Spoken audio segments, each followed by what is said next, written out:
Oh, yeah. Hello and welcome in, everybody, to a tipular Tuesday here in No Man's Land. Welcome to the Afternoon Blitz on the Tennessee Valley Blitz Sports Radio Network. I'm your host, the Captain Cool. Perfect. Oh my goodness, it's Captain Cool. Someone lose a grenade. Oh, yeah.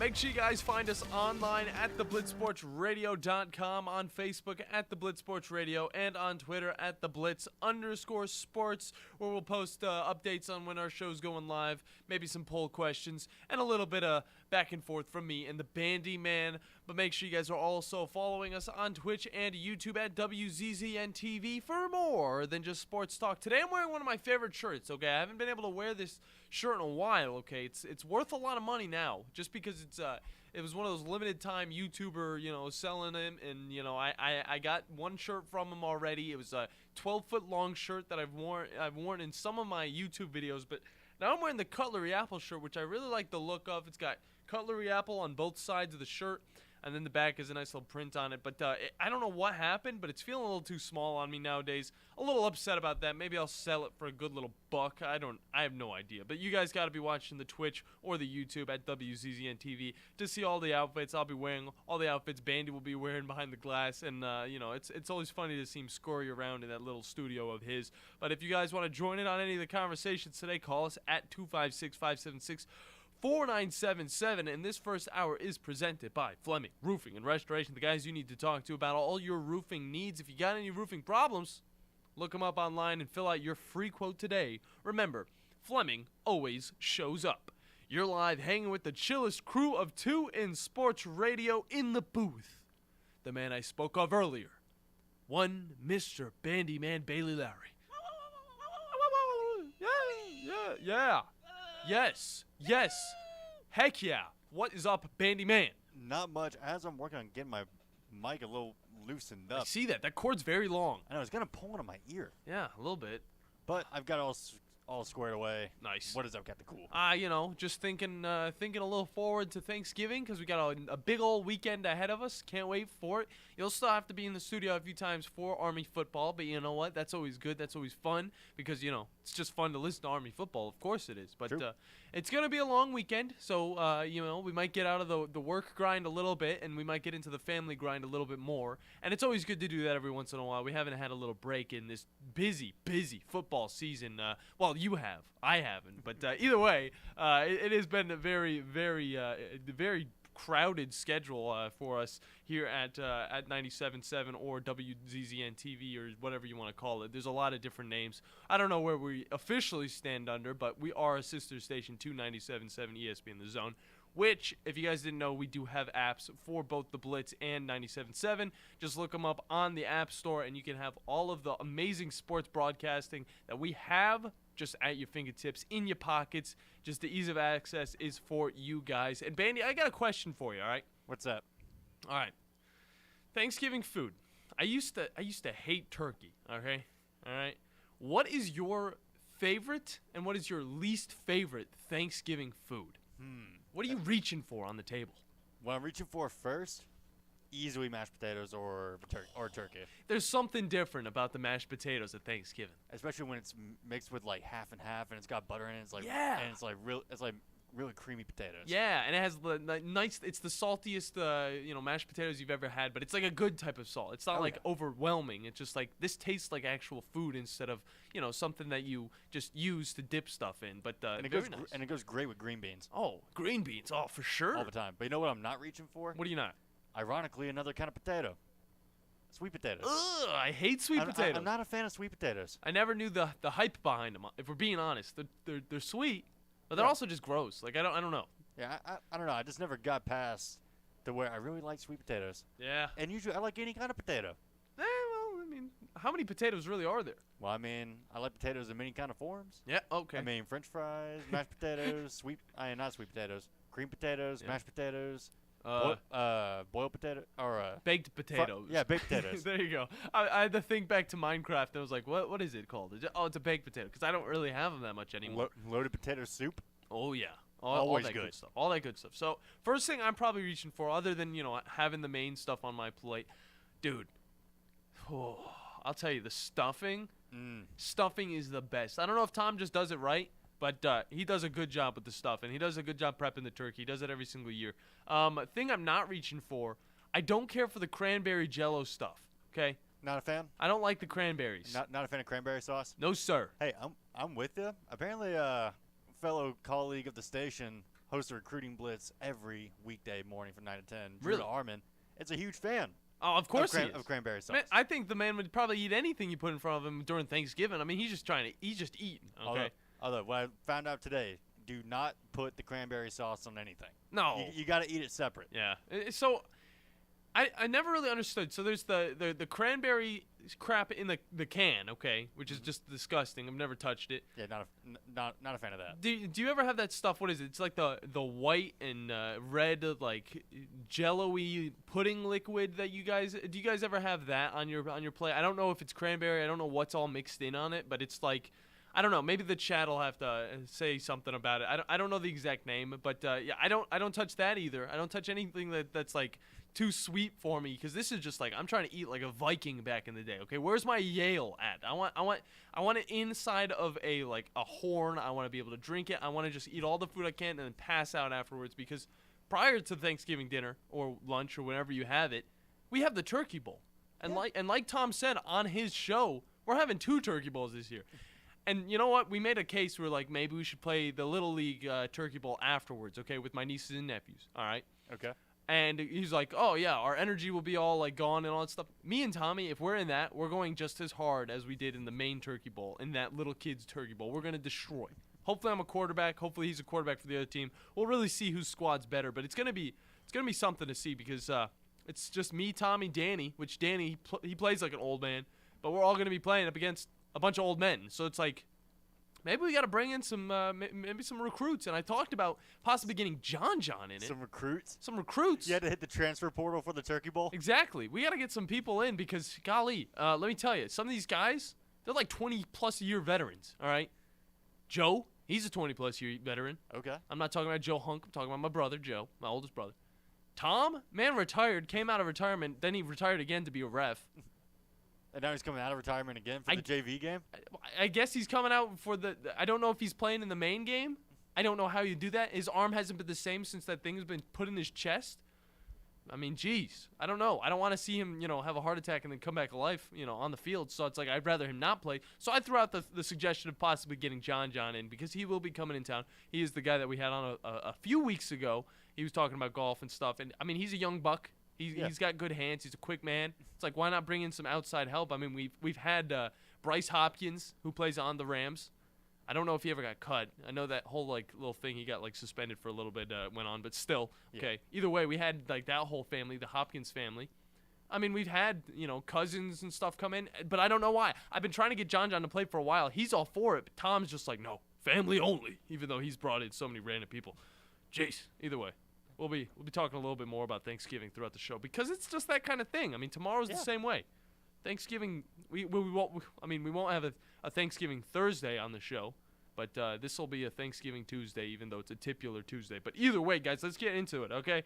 Today is November 22nd, 2022, and here's what you need to know in the Blitz today. The 49ers had themselves a party in Mexico last night as they absolutely broke apart the Kyler Murray-less Cardinals squad. Colt McCoy started off strong in his 5th start as the Cardinals starter, but just could not lead this team down the field. And after the first half, because he was doing fine in the beginning of the game. But the 49ers, on the other hand, just had, oh my gosh, they just had one of those famous breakout games where they show the full force of their whole team, leading people to believe that they're one of the most talented groups in the league. But then we look on to the next week, they're playing a pretty easy team. Then past that, they're playing the Dolphins. They're probably going to get shut out. It's just how it is. The 49ers, I mean, they look spectacular, okay? Yeah. They do look spectacular, okay? I'm glad they looked spectacular last night, too, because I need to check my fantasy team. Oh, yeah. Because I was going up against Team 10 last night. Oh, I already know the results of that one. But I won. You won. Yeah. George Kittle. She's fallen off. Her team's fallen off. My mom's team is falling off because she lost Cooper Kupp. I mean, that's just how it is. I mean, you lose the best player probably in the league, the most consistent player at least, and you're kind of gone from there. But, yeah, the 49ers, the running backs have depth, okay? They're not bad at wideout, okay? They have amazing wideouts, okay? Their QB is handsome, and their defense is a turnover machine. The QB is handsome. Yeah. Hey, I mean, That's the thing you latch onto? It's Jimmy G. Obviously, he's handsome. Yeah. Either way. Team looks like a playoff team, but, I mean, who knows what's going to happen with this 49ers squad come December, because they're going to have a stacked schedule going into that. And then in wake of the shooting that happened a few weeks ago at Virginia, the team has decided to cancel their matchup against their in-state rival, Virginia Tech. That'll be the end of the season, and I guess their season is pretty much done at this point. I don't know if they're going to have a bowl game at all. I haven't looked too much into what they're doing throughout this ending of the college season, but who knows. And then Navy unveils their Army versus Navy unis, and to everyone's surprise, it's looking a little Rocket City this year with a NASA-inspired theme to them. Yeah, because you told me a little fun fact I had no idea about before the show started. Yeah, I'll get into that like as soon as I can, but I mean, Navy's reasoning for this is they had 54 graduates that actually went on to be astronauts, and I mean, it makes sense, okay? It makes sense that, you know, this is what's going on. You can't breathe in water, you breathe in space. I mean, obviously, if you're not gonna go and be in the Navy, you're gonna go into NASA. Yeah, that just kind of surprised me that it was the Navy that had that many graduates become astronauts. I thought it would have been along I can't talk to that. It's all right. Alongside someone like the Air Force. Yeah. I think they have like that kind of same specialized training, at least when it comes to like pilot training. Oh, of course, they got to go through G-force and all that stuff, go up in the sky. Plus, they're in the sky like half the time, so it's like one of those things where. Yeah. So I feel like the transition from an Air Force soldier to an astronaut would be a lot easier than from being a Navy soldier to an astronaut. You'd think, but I guess the Navy soldiers just kind of have an easier time adapting to that NASA vibe, I guess. But the school is very proud of the top amount of astronauts they've put out into space, and I mean, you can really see it in the handcrafted details in the helmet. And I would say, I wouldn't say they're the best unis that Navy's put out, but I would say that they are out of this world. True. Oh my God. Sorry. Even the Chad called that one. I didn't even come up with it, man. Oh, jeez. Moving on, the New Jersey Devils are pushing for history after a 5-2 win over the Edmonton Oilers, as their team is now on a 13-game winning streak, tying their 2001 13-game winning streak. That would be the same year the team actually went on to go to the Stanley Cup. The interesting thing about this is, the team came up this season, last season they were not doing too well, okay? They were I think they were almost last. They might have been 27th in the league at the end of the last season. But, yeah, they'll have their work cut out moving forward, because tomorrow they're going to be going up against the Maple Leafs, as they are 10-5-5. So it'll be a good little test to see, will they break the record but I don't know. Yeah, I don't watch too much hockey right now, okay? We got too many other things going on. We got really good football this week, so we might not have time for hockey. There you go. We got a lot of football. But we got Thanksgiving. Thanksgiving. What do you say? But we got to make time. We got to make time. Because that's what we do. Of course. We're sports people. That's what highlights are for, Bandi. And then moving on, Saudi Arabia did something unexpected, beating Argentina and Messi 2-1 in their first game of the World Cup. How shocking was this upset? Well, Saudi Arabia opened at plus 1,800 to win this game. Okay. Ooh. Now, looking over the probability or the probable blowout this week in college football, Auburn is plus 1,100. So you think about the odds right there, okay? You think about the odds right there. That is insane, because I don't think there's any way that Auburn's going to win, okay? I know we talked into bias and we kind of gave them hope. I don't think they're going to win, but that is still it's a huge, huge thing to happen. I mean, Saudi Arabia. I think it's the support from all three of their wives each. Yeah, I mean, the closest I can think of is when you go to MMA. Some of those lines are astounding. You looked at Amanda Nunes before she lost again. I mean, every opponent she fought was plus 1,500, plus 14, plus 8. I think I saw it go as high as plus 2,200 one time. Sheesh. She was that dominant. I think the line closed at, I think it was plus 2,700. Plus 27? Yeah, I think it closed at that. For the Saudi Arabia game? Yeah. Wow. Yeah, which is very insane. But this was the biggest upset in the World Cup since Italy's win over Germany back in 2006. It's pretty crazy, guys. We witnessed history, and you know what? I doubt a lot of people were even awake to see it. But either way, whatever. And then moving forward a few years, we're going to have to wait a little bit for the new college football game because looks like it's not coming out until the summer of 2024. Well, we got a little bit longer to wait, but I'm glad of what he said though. That it's like we're working on the game that we hope is going to meet people's expectations. Yeah. So I mean, and there's a lot of expectations on this game. Of course. I mean, just make a stellar football game. Look at the last football game he made, NCAA 2014. Okay, look at that with Denard Robinson on it. Okay, Shoelace Robinson, who didn't have a really long time in the NFL, but either way. But if you look at that game, I mean, it's simple game. Now there's a few things you got to add on to it, like the transfer portal, okay? The deals. Oh, my gosh.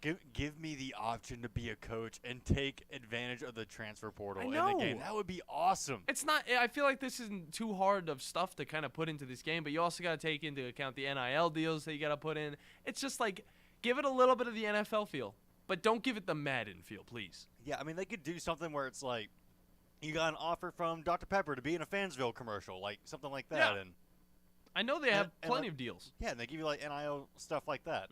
I know in the last game they had like Home Depot as a sponsor. I know that ESPN was definitely a sponsor because they were the people who were, presenting the games, which was really cool, by the way. And you always got the option to be on the Madden cover that year too. If you're doing well. Did you actually get to do that? Yeah, like there. Yeah. Was that in 2014 or 2013, or was that just in 2014? Are you talking about NCAA? Yeah. Oh no, I was talking about Madden. Oh, you're talking about Madden. Yeah, like. As you're going through career mode and you make your way through it, like there's an option where they'll be like, you got the offer to be on the cover of Madden. Does it actually show you on Madden? I don't think so. That's lame. Okay, that's lame. It was like it was like in the really old ones. So I don't think they had that tech yet. Huh. Oh, in the really old ones. Okay. All like right. GameCube. Oh, geez. Okay, we're talking way back. Was it 2K or was it? It was regular Madden. It was like Madden 04 probably. Huh. I think I actually might remember that because I think I had. It was either. I think it was the one with Ray Lewis on the cover. I'm trying to remember of something. I remember Larry Fitzgerald being on the cover of an NCAA game, and I remember. What do you say? 05? 05? I think I remember something from 05 because I never had a Madden or NCAA 04. So I think something about it could have been in 04 as well, but it could have been in 05 for sure. But either way, we're looking forward to a big NCAA game. He said it was 05.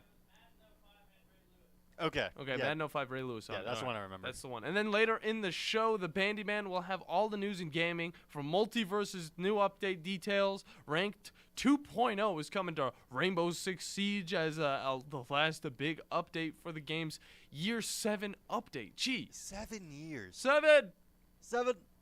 It's a lot. 7 years of Rainbow Six Siege, and what a 7 years it's been. I remember when we first saw that game be announced at E3. That's like, it's just time is starting to become just a construct to us, Bandi. What was it, like E3 2015 or 2014 or something? They first showed it off, and I don't even remember at this point. Oh my gosh! It was forever ago, and now it's 7 years old, and I'm 7 years older, and I'm just like, where'd the time go? I mean, I've had a great time doing what I've been doing in this 7 years, but at the same time, I'm like, what was I doing whenever that game was announced? Yeah, we are so far removed from when Jaeger had an ACOG, and that was the biggest problem with the game. We are so far removed from that, it's crazy. Yeah, I remember getting it as a gift. I was gonna play it, but I played a little bit of it. I never played competitive. Hardly ever played multiplayer. It wasn't my type of game, but it was a fun game. I would say I need to get one of the guys on the show, but the UAH esports team, like the Rainbow Six team, is incredibly good.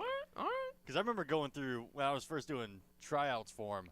My God, they were animals. Yeah. Like, not like personality-wise, they're all fantastic and hilarious, but their aim was incredible. It's pretty like, sick. I couldn't peek a corner without getting my head popped off, or at least like taking some damage. It's like, how do they know I'm here? Yeah. And how are they hitting me so well? It shows you how good that UAH squad can be. I mean, and then moving forward, World Champ League of Legends Team DRX roster going to free agent. The whole roster is just gone. They're free agents now. They're all just free agents. That's just the whole team is just non-existent anymore. And we're going to definitely get into that a little bit more during the E-Play-by-Play. And then COD players found a new way of movement that looks similar to a bunch of monkeys just running around the map. That's at least what I thought about it. Sheesh. Oh, my gosh. Running all over the place. But that'll be all coming your way at 3:30 with the E play-by-play in the Bandi Man. But coming up, guys, special guest, because he's usually tomorrow's guest. He's today's guest is RJ White from Sportsline.com to talk about NFL lines and scores from Week 11 going into Week 12, guys. You don't go anywhere because you're listening to the Afternoon Blitz. Are you tired of chasing a roofing contractor to show up on time or even show up at all? I'm Sam Fleming with Fleming Roofing and Restoration. Our motto at Fleming Roofing is we show up. Our goal at Fleming Roofing is to provide the reliable customer service that you deserve. And we have the resources to meet all of your roofing needs, residential, commercial, industrial, replacement, or repairs. We are manufacturer certified for roof coatings, single-ply membranes, and asphalt shingles. Whenever you need a roofing professional you can count on, call Fleming Roofing and Restoration. We are committed to finding the solution that meets your needs. We don't have quotas or heavy-handed sales tactics. Fleming Roofing, we have expert experience. We show up. Free estimates. Residential, commercial, industrial, replacement, or repairs. Check us out at FlemingHSV.com. FlemingHSV.com. When you need a quick response, it's Fleming Roofing and Restoration. We show up. TOC Sports has been there for you. Now, you're probably asking yourself, what does that mean? It means for more than 20 years, Alabama's largest orthopedic group has been there providing coverage and care to more schools and student athletes in the Tennessee Valley than any other group. It means whether you are the star football player, the all-region volleyball ace, or someone who hurt their knee in a weekend pickup basketball game, TOC Sports physicians are proud to have the opportunity to care for all your orthopedic needs. It means for parents, coaches, athletes, desk jockeys, or even weekend warriors, TOC Sports physicians continue to meet and exceed the orthopedic and sports medicine needs of our community. But most importantly, during these challenging times, we're here for you now, and will continue to be here. So as long as there are players on the field, games to be played, and contests to be won, the orthopedic specialist from TOC Sports will be ready to help. We don't know what the future holds, but you can count on the TOC Sports team to stay committed to you, so you can stay in the game. Call 256-539-2728 today and ask to see a TOC Sports physician. Check them out online, also Facebook, Twitter, and Instagram. No representation is made that the quality of legal services to be performed is greater than the quality of legal services performed by other lawyers. A wise man once said, if you take care of old folks and children, everything in the middle will take care of itself. Hi, I'm Danny Aldridge, lawyer in Alabama and Tennessee. In the next 20 years, the number of those folks over 65 years of age will more than double. In our golden years, the most important goal is to be treated with dignity and have control over doing what makes you grateful with those you love. At the Aldridge Law Firm and the Legal Town Center, we're dedicated to help you with these goals, and we'll be there when life throws you those inevitable curveballs. Let us assist you with your legal needs, whatever they may be or become. You may reach us by phone at 256-534-3188 or online with Dan at danaldridgelaw.com. Just remember, we're here to help. Whether it's personal injury, wrongful death, fraud and cheat, or estate planning made complete, we're here to help. Renowned sports artist Daniel A. Moore has teamed with master sculptor David Grieco to create Finish, the first in a line of limited edition bronzes. See the artist's work on Finish now at newlifeart.com. Finish captures Kenyon Drake's dive into the end zone after his 95-yard kickoff return in the 2016 National Championship game. Available in 3 sizes with the artist and Kenyon Drake signatures cast into each piece. Pre-casting prices are available at newlifeart.com. Hurry, this offer won't last long.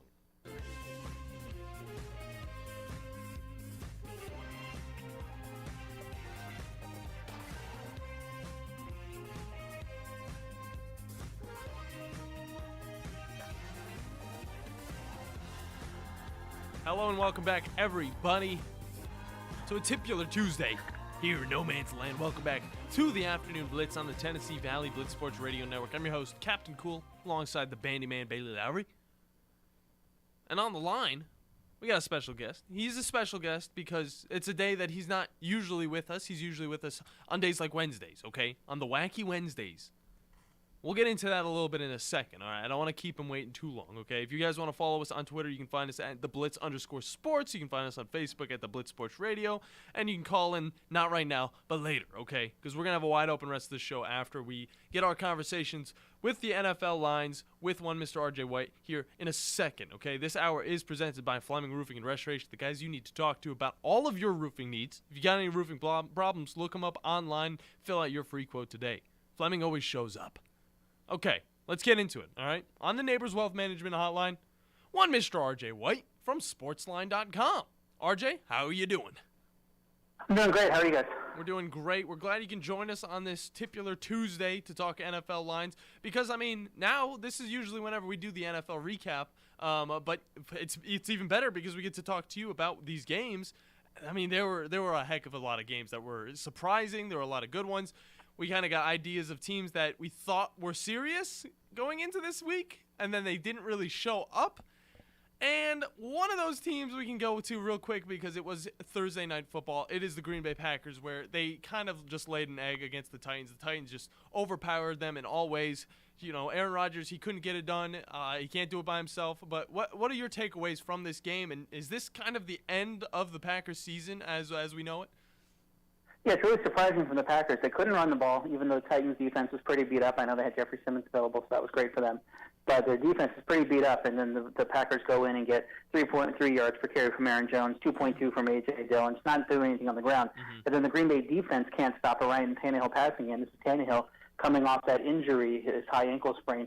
Wasn't expected to be 100% for this game. It's just a few days after that return that he made. So didn't expect him to play that well, and then all of a sudden he's just throwing the ball all over the place, hitting Treylon Burks up and down the field, and they could do whatever they want to in the passing game. So considering Green Bay was at home in this game, in a 20 disappointing stuff for them, I don't know that they're necessarily over. The NFC seems like it has a little leeway for teams that are probably going to come back to the pack in terms of the wild card, that you might be able to sneak in as a wild card with a 9-8 record, but they're going to have to win most of their games from here on out, if not all of their games. And I don't know what they need to do to fix things, but it's clear that whatever they did to get that surprise win 2 weeks ago didn't carry over to that Tennessee game. Yeah, I mean, that kind of surprised me too.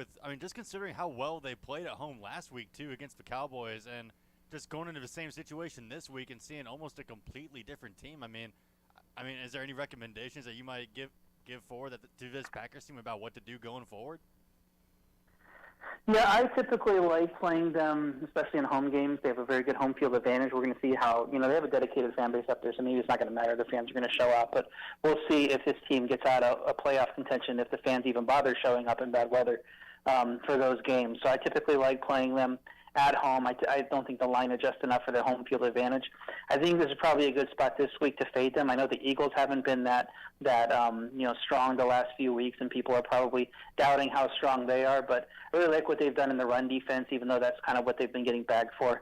The receivers will be healthier moving forward. They didn't seem like they were 100% in that game, and I think the Eagles go out and win that game against Green Bay by double digits. So I think the line's probably a little short in that game, and I would be looking to fade the Packers next week.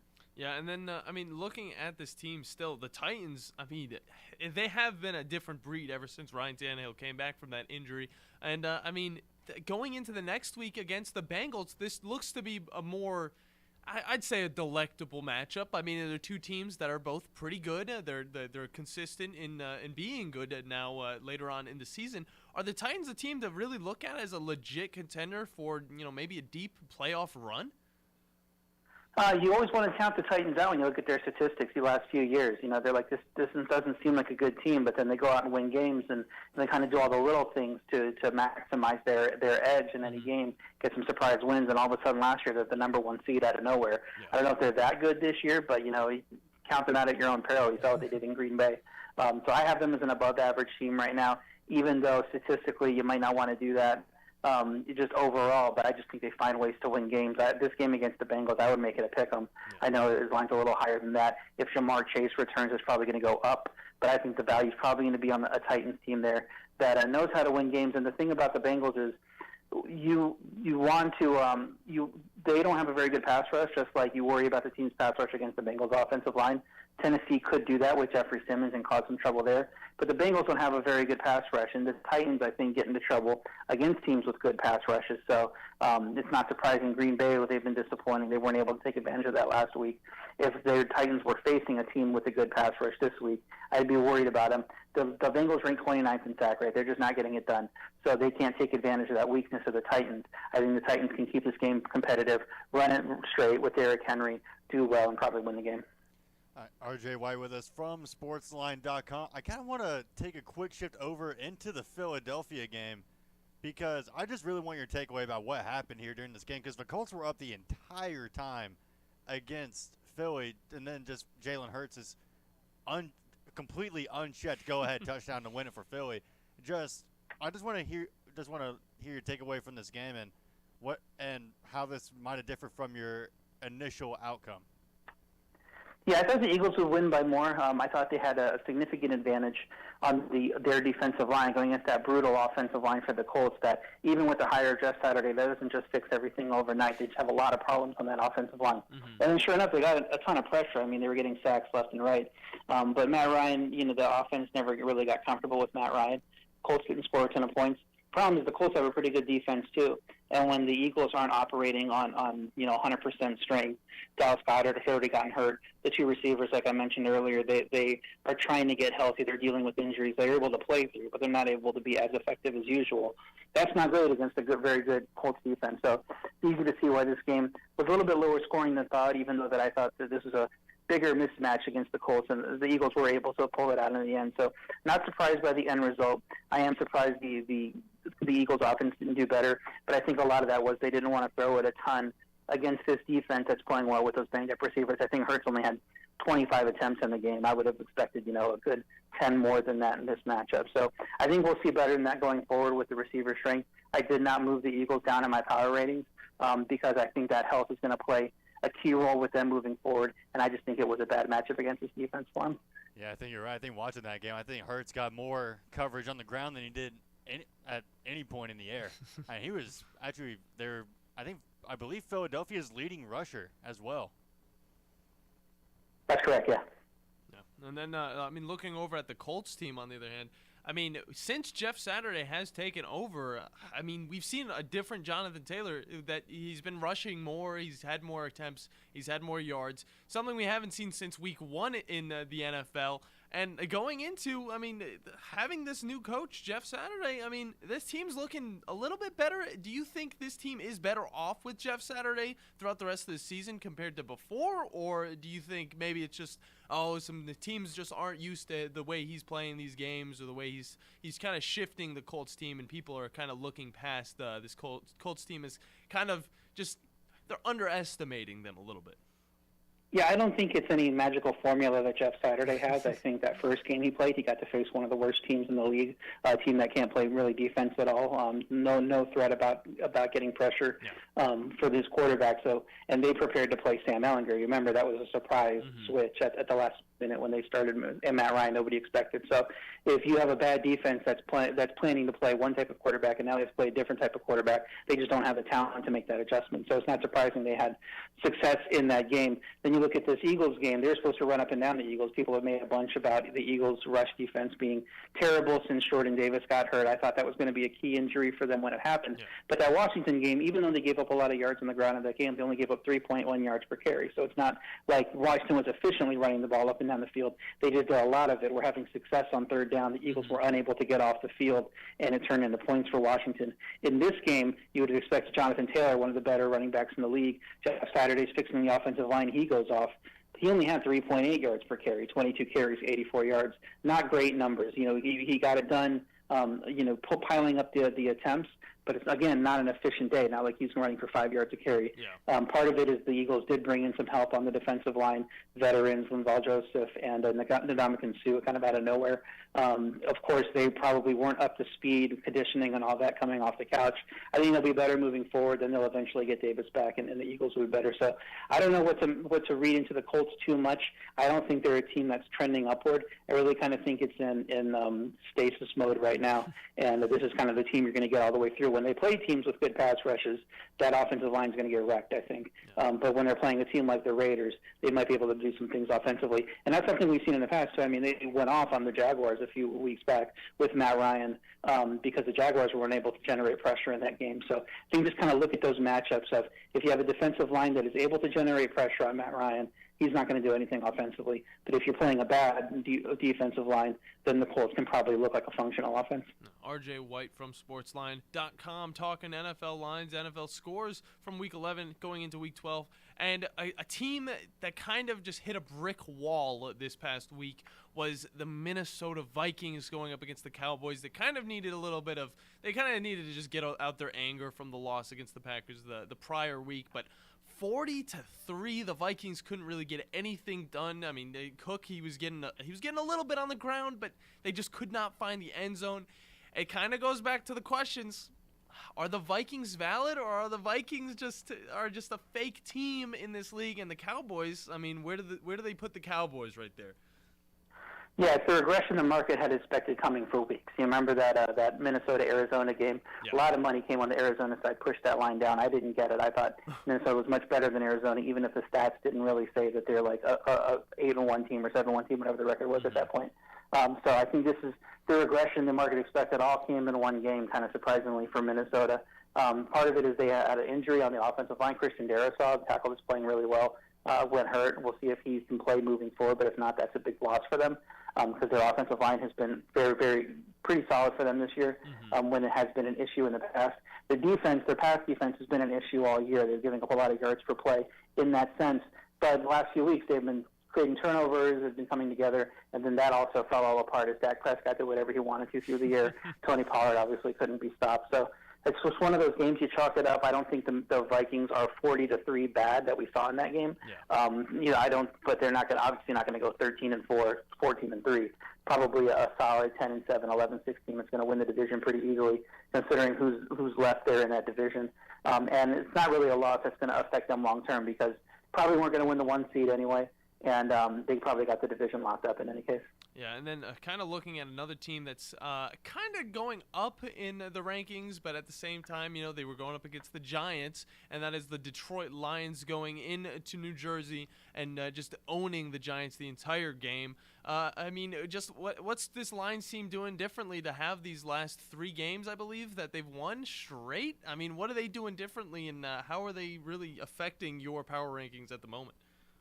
Yeah, the offense is getting healthy, but there's really positive stuff on the defensive side of the ball. They fired their defensive backs coach 3 weeks ago, and to me, I was like, oh, that's not, how is that going to make that big of a difference at this point of the season? But then they go out and get those 3 red zone interceptions on Aaron Rodgers, and so you're like, okay, that's just Aaron Rodgers having a very, very bad day, and that's not going to happen carried forward. Then the next week, they have a pick 6 against the Bears, and you look at that and say, well, that's the easiest pick 6 you're ever going to see. You threw it right to the guy, and you walked in for a touchdown. Yeah. So I don't know that you get much credit for doing something differently defensively there because that's just a big mess up by the Bears. Then you get to the Giants game where the Giants Daniel Jones had thrown 2 interceptions all year, best in the league at protecting the ball. And the Lions are able to generate 3 turnovers against that team and get several interceptions with Daniel Jones. So maybe there is something. Maybe they are turning into the Dolphins of the last few years where their stats don't say that they're a very good defense, but they're able to get key takeaways in these spots that they're able to elevate their play. And if you can just pull this Lions defense from being absolutely dreadful, which is what they were for much of the first half of the year, to just like okay to semi-bad, that's a big step forward because they do have the horses offensively, great offensive line, quarterback that knows how to make some decent decisions even if he isn't the most athletic guy, great running game, good weapons, especially with Jamison Williams now returning to practice. We'll see if he's able to play at some point this year. That I don't think that the Lions are going to win out or anything crazy like that, but they're better than their record had showed before this 3-game winning streak, and they can compete with teams. As a Bills fan, I'm a little bit worried about them, even though that line is 9.5, because they've shown they're not going away at this point, and they could kind of rise up to the occasion and compete with some of these teams. Yeah, so talking about a little bit on the other side of the Lions game, so where does this really put the New York Giants as they've now gone 1-2 in their last 3, and they've got a pretty tough stretch here in the future going away against the Cowboys and then Washington and then Philly and then Washington again. So it's like, how do you see this Giants team progressing forward? And, I mean, how do you see their record changing by the end of that stretch? Yeah, they got other divisional games kind of in this one stretch here, so we'll see against Dallas. It's a little disappointing that they made those turnovers when they had been so good at protecting the ball, like I said earlier. For them, it's just the injuries. I mean, another 6 injuries on Sunday, including Wan'Dale Robinson out for the year, losing Adoree Jackson on a punt return when every Giants fan was like, why is he even returning punts? I know that Richie James has been terrible and you can't trust him, but don't put your best cornerback back there returning punts and get him hurt. Then all of a sudden he gets hurt as soon as they do that. So it just seems like this thing where their coach is going to maximize what they can do. They have a very good coaching staff, and they're going to steal someone they probably shouldn't steal and muddy up some games you wouldn't expect. Yeah. Maybe even in some of these divisional games, like against the Cowboys and Eagles, they could turn into a lower-scoring slugfest and maybe steal a win here and there. But long term, you just expect these injuries are going to catch up to them. They might fall out of the playoff race at some point. And I hate to say it because I'm a big Brian Daboll fan, really like what he's building there. But they're going to need more depth going forward, obviously, with all these injuries. They're going to need to build a team, get a few more pieces, figure out the quarterback position. I don't think Daniel Jones is it. I think the worry for Giants fans when they were winning all those games was that, well, they're going to go like 12-5, and then you're going to sign Jones to a big deal, and he's going to be your quarterback from here on out when they want to move on. So I don't think that's going to be the case anymore, especially if they lose out and miss the playoffs. Mm-hmm. So that might be a good thing for their long-term stretch. I'm not necessarily looking to fade them this week. I think it's going to be a pretty solid game against the Cowboys. And then you get into those Washington games, we'll see how the Washington offense is performing, whether that's going to be competitive. RJ White talking with us, sportsline.com, and looking forward to this next week. The Bears and the Jets, both pretty questionable teams. The Bears looking like they kind of are getting a foothold with Justin Fields. He's kind of knowing what he needs to do on this offense, but they just can't seem to get the wins. They've had close games the last 3 weeks. And, I mean, he's been doing a great job, but they just haven't found ways to win. But going into Week 12, they're going up against the Jets, who are also having kind of a questionable area in their quarterback situation. I need to know how this game is going to go and who you're favoring, because I feel like neither of these teams is going to have the capability to really win this game. Yeah, there's no idea who's going to play quarterback on either side. I think the line right now tells you it's going to be Fields. There was worry about him early, on that Sunday, Monday when he was getting evaluated, and the line jumped up to 6, thinking that he might miss the game. Then he was ruled day to day, and I think the market kind of cooled down. It came back to 4.5, thinking he's going to play. To me, I think if he plays, the Jets should be 4.5-point favorites anyway, and if he doesn't play, they should be 10-point favorites. As bad as that Jets offense is, the Bears defense is probably worse. I know that Zach Wilson hasn't looked good. They're talking about changing quarterbacks. He's not showing leadership. They played a tough stretch of defenses. The last time they played a defense that isn't ranked in the top 10 of yards per play, it was Green Bay, and they scored 27 in Green Bay. They've dealt with some injuries here and there, so maybe you factor that into. But I still think that there is some upside for this offense when they're not having tough matchups, and you don't get any easier matchups than this Bears team. Mm-hmm. Bears offensively, it's all tied to Justin Fields. Any success they have offensively is because he's running around and making plays. You put Trevor Siemian in there, and you don't get the benefit of that. Mm-hmm. I mean, they don't have the playmakers to do anything. And then they'll be up against one of the best defenses in the league right now. This Jets defense has been awesome the last few weeks.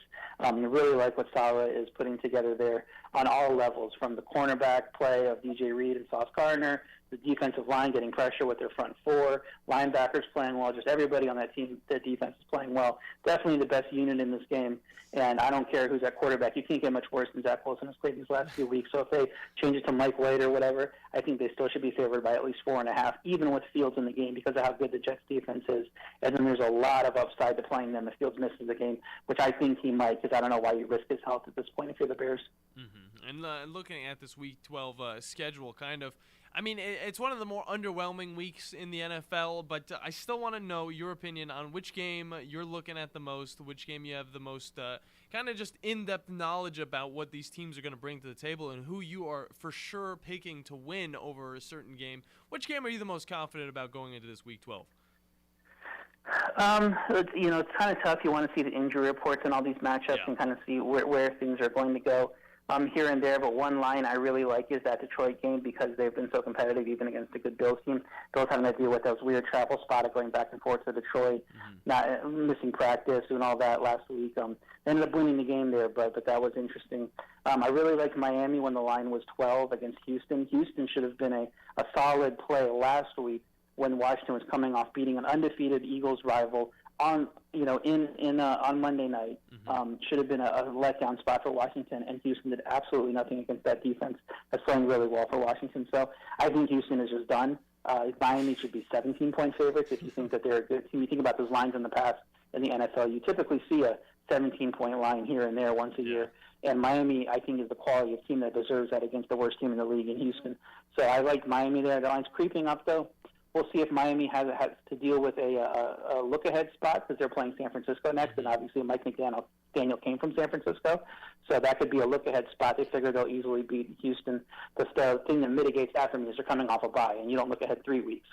So if you're on that bye, you're preparing for the Houston game, then you worry about the 49ers down the road. So I like that spot for them, and then I probably like the Lions as underdogs, even though the market's kind of moving for the Bills right now. Great stuff by RJ White from sportsline.com. We've had a wonderful time talking with you. I know it's a little odd day to hop on with us. It's a Tuesday, but we got a short week. Thanksgiving's coming up. Tell the people where they can find all your work and get all the insight that you throw at us for the NFL. You can find all my work at sportsline.com. It's only $1. If you use promo code WHITE, you get your first month of full access, and that includes my picks, all our World Cup picks, everything you could want on the site is there in terms of sports. So you can get all that in my NFL content, which includes things like teaser plays, which I just put up an article for, my power ratings each week, Survivor pools. Anybody still alive in Survivor, I'm putting up picks for them, working on that right now. And then all my picks as soon as I make them. If you have notifications on the app, you can also follow me on Twitter at RJWhite1. Yeah, I'm not going to lie, that $1 gift sounds like a perfect thank you gift for someone this Thanksgiving holiday weekend. Yeah, and one thing we're definitely going to talk about next week as we get more into the World Cup is some World Cup soccer action, because we've already had a bunch of just eyebrow-raising matchups. Just this crazy stuff going on in the soccer world. So we'll definitely get into that a little bit more with you next week, RJ. But have a wonderful Thanksgiving, and we hope you have a wonderful rest of your day. Thank you for hopping on with us. Thank you. Thank you. Good stuff by RJ White from sportsline.com.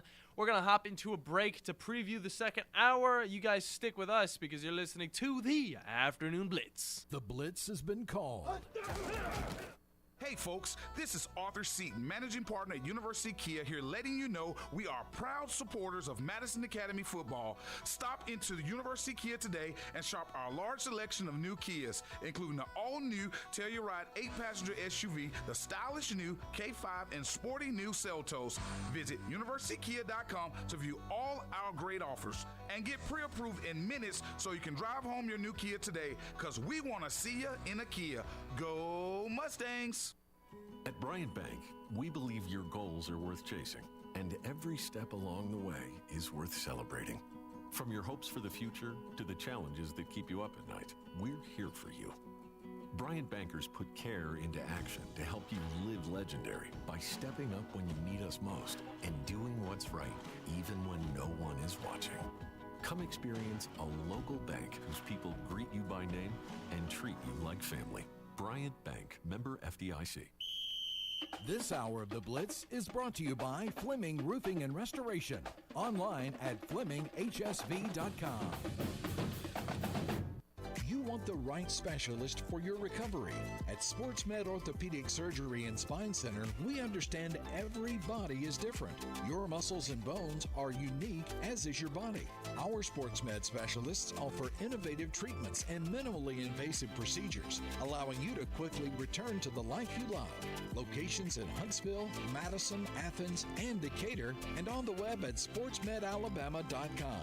Improving performance, improving lives. Here's Bobby White from Woody Anderson Ford on their service department. President's Award winner 2 years in a row. That's only given to the top 10% of Ford dealers in customer satisfaction. So we're very proud of the service department. And our body shop. If you happen to get into an accident, which not a lot of people just want to go down and see a body shop, but if you get into an accident, award-winning body shop. We have state-of-the-art paint booths back there. They're waterborne paints that we use, friendly for the environment. We've got our production system, the way things are in and out. We have the fastest cycle rate in town of getting your vehicle in, getting your vehicle out, and assured that it's fixed right. We take pictures before it's wrecked, and not only after, but we take it as we're putting the parts on. All done to above industry standards. So I'm proud of our body shop too. Don't forget our parts department. So, if you happen to need parts, performance parts, or just parts if you're a weekend mechanic. Woody Anderson Ford, located at the corner of Jordan and Sparkman, as well as Hughes Road and Madison. You can also check out the great deals at WoodyAndersonFord.com. It's Sam Adams. We're constantly improving who we are, what we do, and how we brew. We may craft over 60 styles of beer, but it's Boston Lager that has captured the heart of America since 1984. With its deep amber color, caramel notes, and signature hop character, what better to have in your pint glass? Sam Adams Boston Lager. Pursue better. Boston Beer Company, Boston, Mass. Safe responsibly. How long does it take to get to the forest? That's not far. What are we gonna do? Hike? Sure. Are we there yet? Yep, it's a short drive from your neighborhood to your naturehood. Visit discovertheforest.org, brought to you by the Ad Council and the U.S. Forest Service. The Blitz has been called.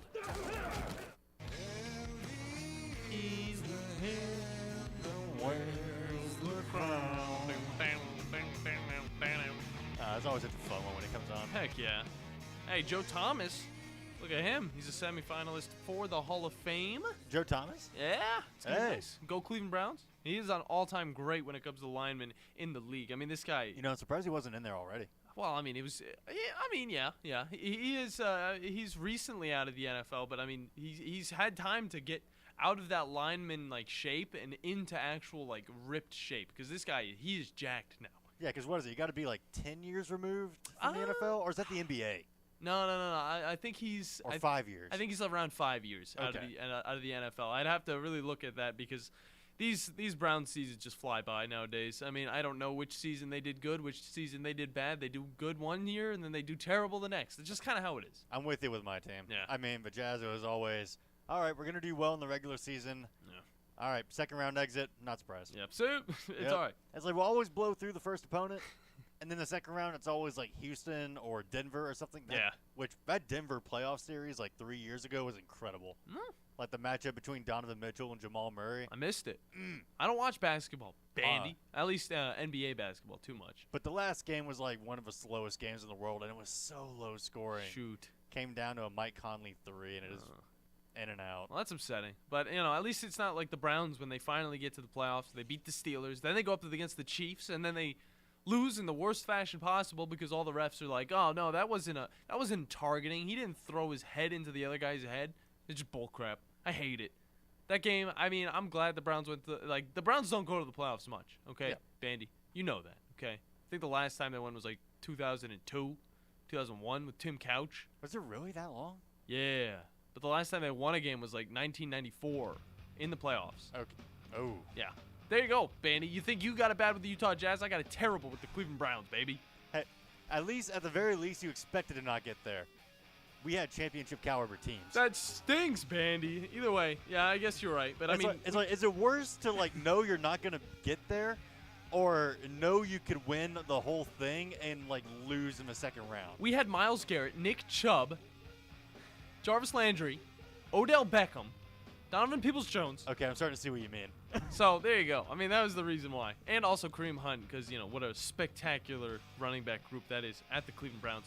Coming up, guys. The cool segment's coming at you with the NFL recap. We'll be going over Week 11 in the NFL. I can't believe we're that far in, guys, including last night's matchup against the Cardinals and the 49ers. You guys don't go anywhere. You're listening to the Afternoon Blitz. This is Wes Neighbors with Philip with Eagle Insulation, and we have an announcement to make. Yes, Wes, we are now Eagle Masonry and Insulation. Still a place to call for your installation needs, but now we offer masonry services. What kind of masonry projects can you handle? Wes, no job is too big, no job is too small. We can do renovations, new construction, outdoor fireplaces, fire pits, brick landscape borders. Well, when you came out to my house, you did both the insulation and masonry at the same time. You guys did rock for me, you did brick for me, and you insulated my house. That's usually done at the same time that you're building a house. Absolutely. It really capitalizes on two services you need at the same time, and you can get one company to handle both of those. Philip with Eagle Insulation will come out, do your installation. He'll do your masonry. They do a great job. They guarantee your work. Check out more online at insulatedwitheagle.com and schedule your free examination today. 256-755-1556. Thanks, Wes. With us today, Dr. Tracy Lowry of Best Vein Care of Huntsville. When we evaluate a patient and they indeed have significant venous disease, most third-party payers, private insurance, Medicare, require us to treat every patient conservatively at least 90 days. Conservative treatment includes increasing ambulation, elevation of the legs, and the wearing of compression stockings. It's very common for folks to come see us in March or April wanting to have their veins fixed before they go into swimsuits starting in June. When we see someone in March or April, they're going to require at least 90 days of conservative treatment before we can even go to the insurance carrier to get permission to treat their veins. So if you think you have a venous problem, now is the time to come in and get a free screening so we can determine whether or not you need something evaluated. If you have a vein problem or you think you may have a vein problem, now's the time to contact us at bestveincarehuntsville.com. Did you know the state's top-ranked private school is here in Huntsville? What about one of the nation's few Orton-Gillingham Academy accredited schools? At Randolph School, our experienced teachers and coaches challenge and nurture students as they prepare for college and life. Our pre-K through 12 school includes Greengate School at Randolph, serving students with dyslexia. Parents, we know that you are your child's biggest advocate, and we invite you to explore your education options. Schedule a tour at randolphschool.net. In 1982, Bob Baumhauer introduced Alabama to the Buffalo Wild Wing, and quite frankly, we've never been the same. Back then, it was Wings and Things in Tuscaloosa, but now, 40 years later, after 4 name changes, Baumhauer's Victory Grill is the #1 sports-themed restaurant in the state. Bob's Alabama Hot Chicken is something that has to be tried to believe, plus the new Bam Bam Chicken and the Louisiana-style Go Fish, a whitefish over rice topped with shrimp etouffee. And Baumhauer's is fighting inflation with some new affordable favorites. Visit Baumhauer's on the South Parkway today. This hour of The Blitz is brought to you by Fleming Roofing and Restoration. Online at FlemingHSV.com. Welcome to the evolution of sports radio. You see, in this industry, just like in life, everything evolves. Call 256-576-4977 to make your audible for The Blitz. That man is playing Galaga. Thought we wouldn't notice, but we did. It's the Afternoon Blitz. Here are your hosts, Captain Cool and the Bandi Man. How you like me now? How you like me now? How you like me now? Hello, everybody, and welcome back to this Tipular Tuesday.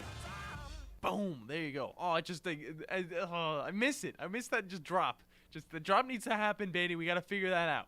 I mean, a little bit, but it's also, I kind of like the way that is just like, I like that. I like it. I think it's sick as soon as I'm done, doing, like, welcome back, everybody. By the way, it's hour number 2. I like it, and then it, like, hits, but then it's just nothing. I'm like, dang, I really wish there was just a little bit more. But either way, you guys are chilling with the coolest crew here. Me, Captain Cool, alongside the Bandi Man, Bailey Lowry. I usually say yo. I'm trying to give you more time to say yo because I know I do that. There you go. You got it in. If you guys want to follow us on Twitter, you can find us at @theblitz_sports, where we do have our streams. So if you can't find us on YouTube or Twitch at WZZN TV, that's the next best place to go. And if you're driving your car, definitely think about getting the apps, the Blitz Sports Radio, and also our sister station, 97.7 ESPN The Zone. And, Bandi, I got a text earlier today. Okay. We actually all got a text about this little Christmas party that's coming up. Now, I don't want to say anything like that Tom was wrong. I don't think he was wrong at all. He probably did say something about it in the meeting. We weren't supposed to disclose the location of the Christmas party. Apparently not. I don't remember it. You don't remember it. Scott definitely didn't remember it. I'm just putting us all on blast. Either way, who cares? It's already been said and done. If you guys remember, you remember. If you don't, you don't. Who cares? But whenever it does get announced, we're gonna act like we're surprised, and everybody else is surprised. Yeah, like it's gonna big it's gonna be our little secret. It's gonna be our little secret. Don't tell anybody. Not until Monday. Okay. I don't even know if I'm allowed to say any of that, but who cares? Okay, this is my show. This is your show. We say what we want. Although I'm not gonna lie, did you see? I just saw this come across ESPN. Did you see this NFLPA story? No, what's going on? Okay, so the NFLPA it says the NFL has agreed to nix fully guaranteed deals. Oh. Now, This came on October 20th, notifying of the union's claim that teams plan to prevent the use of fully guaranteed contracts for, quote, certain quarterbacks. Okay. In light of Deshaun Watson's 5-year, $230 million fully guaranteed deal with the Browns. Okay. So now it's confirmed the NFL has agreed to completely nix in the future fully guaranteed deals. Okay. All right. Get out of here. We don't need them anymore. I mean, I guess. What does nix mean? Like it's done. You can't do it anymore. Yeah. Yeah? No more like guaranteed money. money. Like nixing it, yeah. No more guaranteed You know, money. Okay. I thought when you first said it, it was something about the New York Knicks. I was like, what does this have to do with the NFL? But I appreciate that you elaborated on that. Yep, they agreed to no longer give out large-scale, fully guaranteed deals at an August meeting. So, wow, it just now came into effect. It usually takes a little while. Those higher-ups in the NFL are a little slow. By the way, Messi said there's no excuses for the loss against Saudi Arabia, as they lost 2-1. That stinks. Well, either way, I mean, they just got to do better. That was insane, though. That was an insane match. Okay. Soccer's just a little too slow for me. It's interesting when I'm in Florida. That's when the vibes were hitting just right. Other than that, nah. Looking over, though, at the PGA, we haven't talked about that in a while. Tiger earns a $15 million bonus from the PGA Tour. Getting that money. Thank you for staying with us. That's what they're saying. Yeah. Thank you for backing us so much and being against the LIV Tour. That's what they're saying. I mean, it's good. I mean, Tiger is like the pin in place. Like, if he falls, it all falls. Yeah, really is. Either way. Looking at the NCAA Basketball Final Four tournament. In the future, it's moving to Las Vegas in 2028. Just some news to throw at you guys right now. Let's go. And we didn't even talk about what Ronaldo did. Bandi, you want to elaborate on that? Yeah. He is leaving Manchester United effective immediately. Yeah, he's gone. He's left Man U. He's done. Like, due to dispute with the manager. Yeah. And after listening to that interview with Piers Morgan, I agree with Ronaldo. It just seemed like he wasn't utilizing him to his fullest the manager was, and he just didn't seem to respect him. Yeah. I mean, like, as a player or maybe what it seemed like as a person. Exactly. I mean, that makes sense, though, why you leave. I mean, if you're not getting the respect you need, if you know you're a good player, and this just happens, it's similar to the NFL, to the NBA.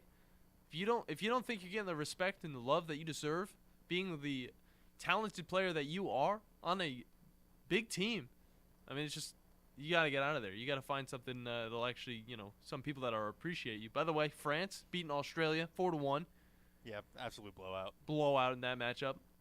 It's looking pretty gross. Either way, we're gonna move over to the cool segment here in a second, because we had a exciting week of NFL football, and then looking next week, it's not as exciting, so I'm not looking forward to it as much. But still, football's football. Maybe we'll get a lot of upsets because that's what it's hopefully setting up to be. We'll get a select few, because if we look at some of these matchups coming in week 12, okay, tell me whenever one stands out to you. Okay, we got the Bills-Lions. Okay, that's a shutout. Potentially, yeah. It's gonna probably happen. Okay, the Lions could surprise the Bills, but I don't think it's gonna happen. Lions defense ain't bad though. The over/under on that one's 54. Most of that points is probably gonna come from the Bills, but if not, I mean, that's gonna be a surprising little game for the Lions. New York Giants going up against the Cowboys.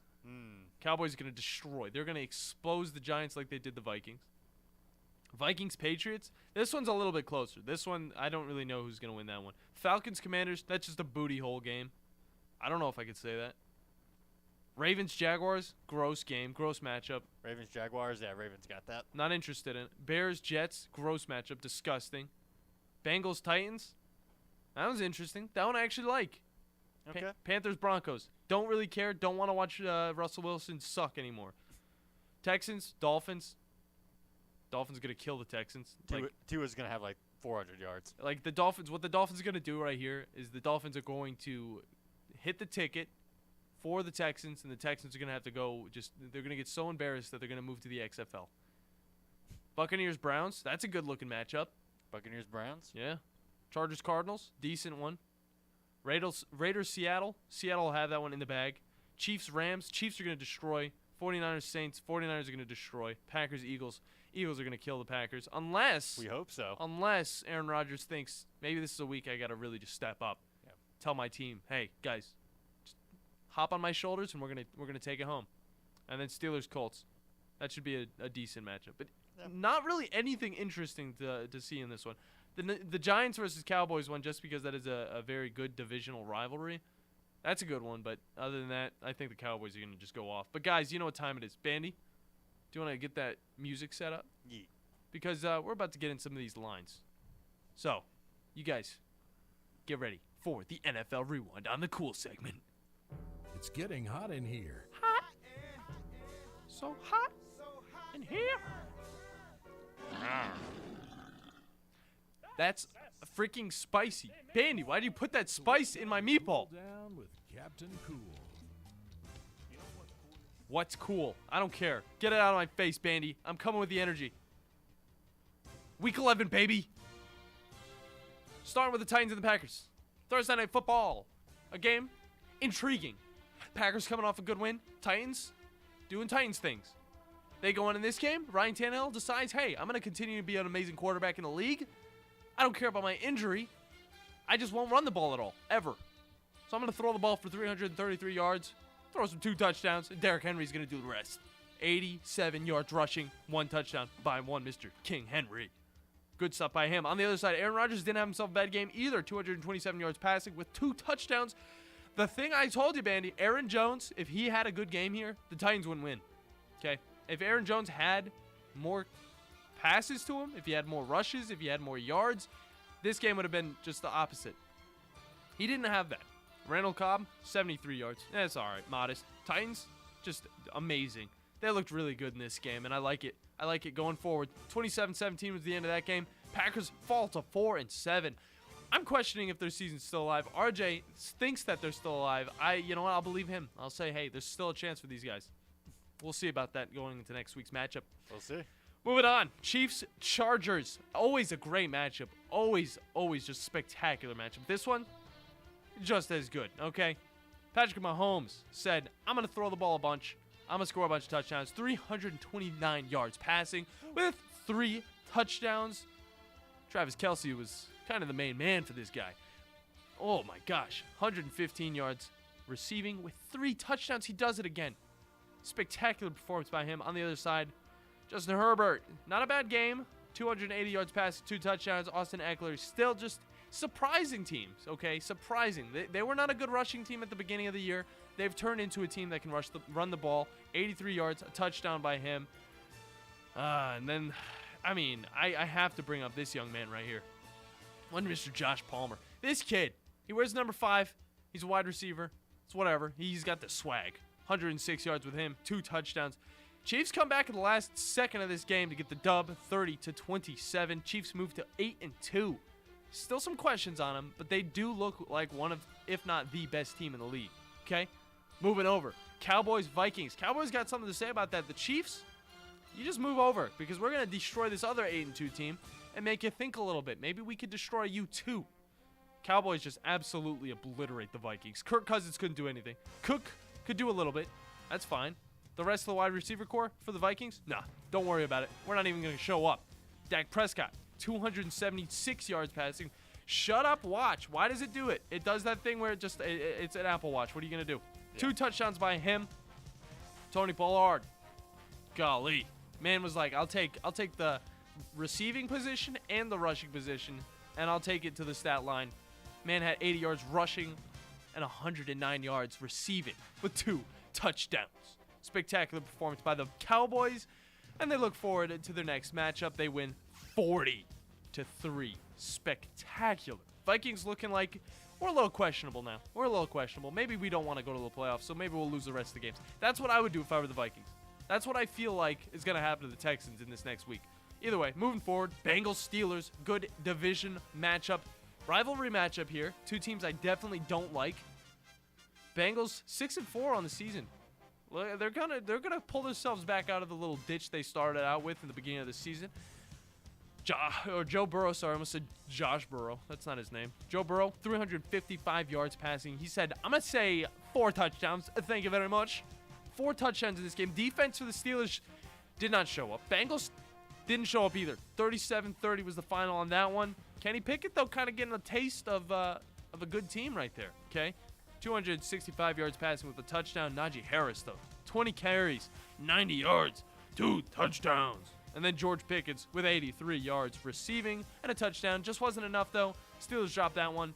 Again, 37-30 was the final there. Moving on, Raiders-Broncos, I couldn't care less.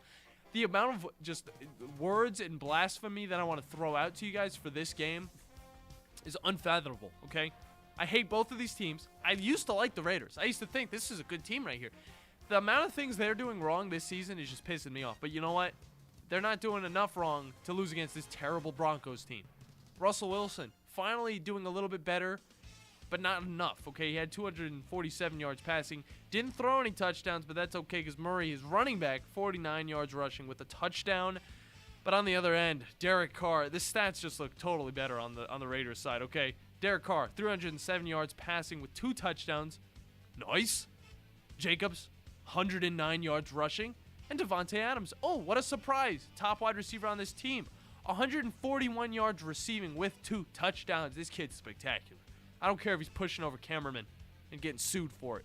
Ooh. He learned about it. He learned not to do that, so now he's more careful, and that's why he's doing what he's doing on the field. Spectacular performance by him. Raiders win that one in OT, 22-16. Moving on. By the way, the Broncos still under 20 points in that game. Gross. Just terrible team. Yeah. Moving forward. Not good. Another just a game full of terrible teams, but not really, because you look at this Washington Commanders team, and they're doing spectacular as of late, okay? Tyler Heineke, just spectacular. I wouldn't even go back to Carson Wentz, okay? But, I mean, they were going up against the Texans. I can't even say anything about the Texans' stat line except for that Davis Mills, he rushed the ball 10 yards. There you go. He was the top running back on this team. And he had a touchdown. Nice little touchdown for him, too. Tyler Heineke, 191 yards passing the ball. I don't even know what happened with this game. 23-10. Commanders win. I didn't watch it. I'm going to say that. I'm going to be transparent with that. A game I did watch, though, Eagles-Colts.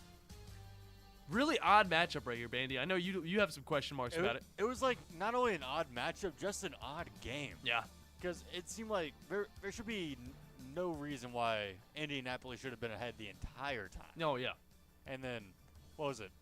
Probably the easiest touchdown I've ever seen Jalen Hurts have to just close it out to win. That's just how it's got to end. It was just a weird game. Weird matchup. Eagles still moved to 9-1 against this Jeff Saturday Colts squad. I don't know what the Colts are doing different, but I like it, okay? Matt Ryan being the quarterback, he's looking a little bit better. But look at that Jonathan Taylor, dude. He's finally getting the rushes that he deserves, okay? 84 yards running the ball at the touchdown. Just wasn't good enough, though, on the other end.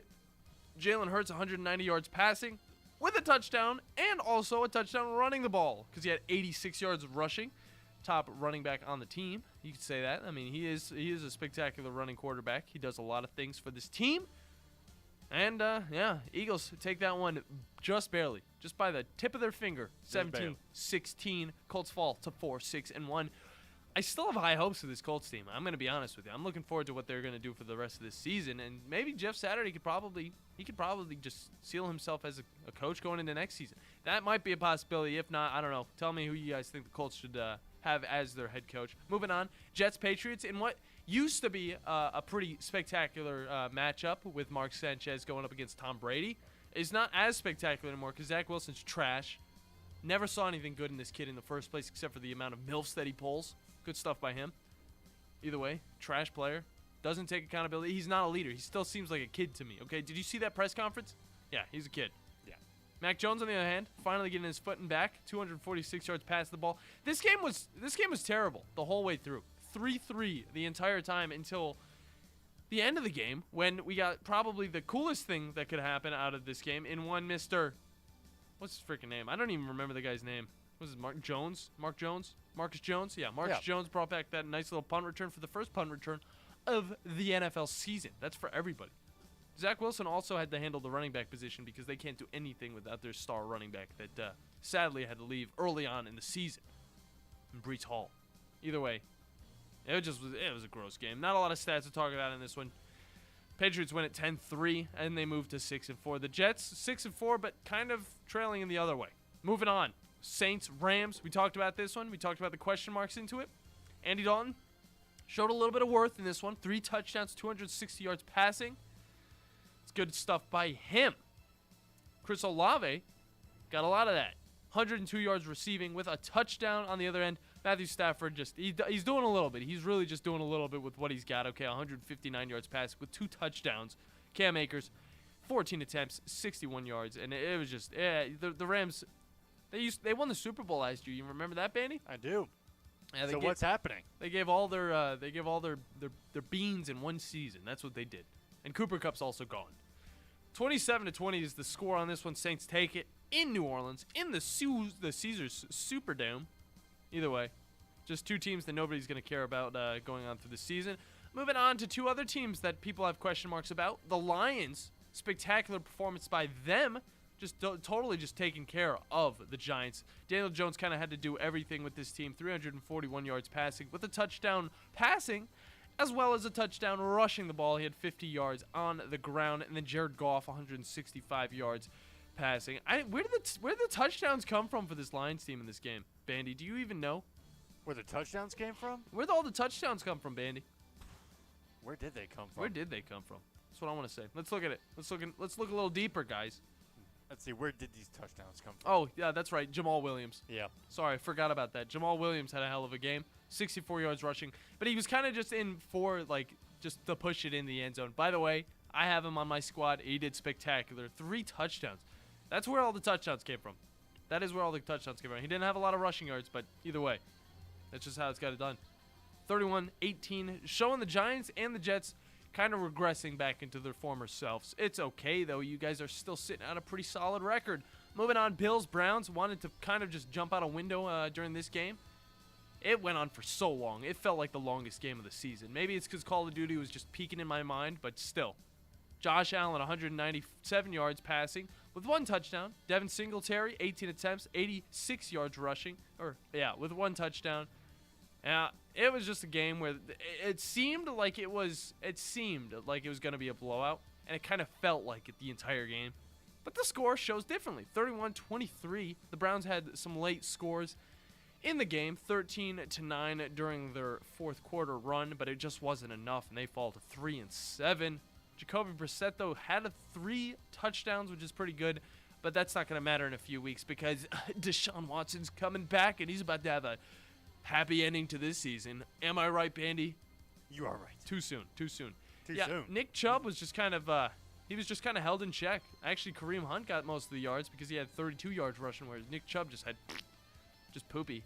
Amari Cooper, though, is still spectacular. Great pickup. Probably the best pickup the Browns could have done going into this season without, Deshaun Watson doing what he did. Maybe he still could have done the same. Maybe he could do better with Deshaun Watson. I don't know. Hit 113 yards in the air and then 2 touchdowns. Doing great for my fantasy team as well. Good pickup by me. Falcons-Bears. Yet another game the Bears probably should have won. They just can't. Justin Fields just could not do it. But he had another good running game because he had 85 yards on the ground with a touchdown.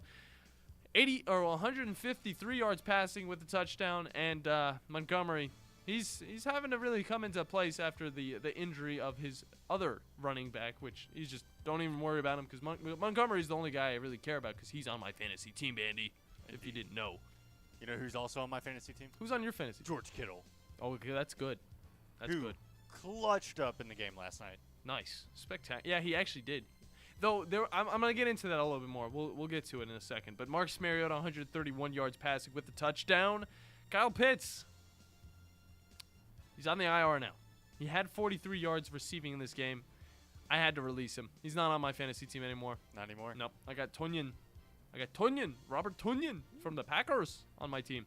Either way, Falcons win this one 27-24. Both of these teams, both question marks. They're just on the edge where they're about to be good teams. Right now they're just sitting at below average teams. Yeah. I mean, the Falcons are just sitting at below average. Either way, moving on, Panthers-Ravens. Game that shouldn't have been as close as it was close. Okay, Lamar Jackson, 209 yards passing. Kenyon Drake was held in check with only 43 yards running the ball. And then on the other side, Baker Mayfield. It's good to see Baker Mayfield still going up against Lamar Jackson and having a decent time. But he only had 196 yards passing. And it really all just came down to defense in this game where Ravens just had a little bit more, holding the Panthers to 3 points as the Ravens kind of just took away, the rest of the game at the fourth quarter where they get 10 points and then they had 13-3. It's just how it is, guys. Defensive battles, just a gross matchup. Now moving over to the 49ers and the Cardinals. The pregame to this, there was this animation, okay? I hate these animations that Monday Night Football tries to throw at us, okay?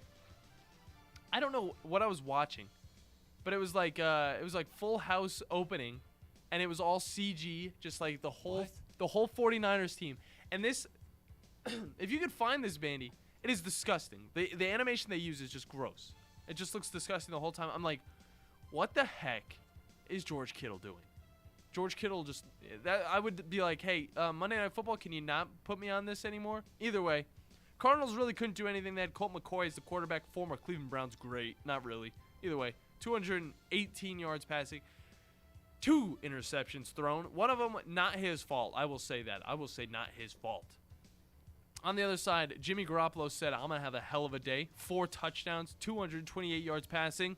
George Kittle, 2 of those touchdowns, 84 yards receiving. The 49ers get the dub here, 38-10 in a very, very it was kind of fun for one side. It was very fun. If you're a Cardinals fan, you're not going to have fun. But either way, they have fun in Mexico City. Good stuff by them. They'll now move to 6-4, and the Cardinals will fall to 4-6. It's weird. It's weird. The Cardinals really fell off as well as the Rams, but still. Yeah, I wonder if Kyler Murray's still injured. Yeah. He could have played. He could have played this game. He was cleared to play. I mean, was he cleared to play, or is he cleared to play Warzone 2? Oh, man, he's always cleared to play some Warzone 2. Bang. All right, Bandi. Biggest surprise? Okay, biggest winner, biggest loser. Who do you got? Let's see. Biggest winner, biggest loser. I don't know. Biggest loser? God, that's tough. No, it's not. It's not tough for you? It's not tough. Who do you got at your Vikings. biggest? Okay, yeah.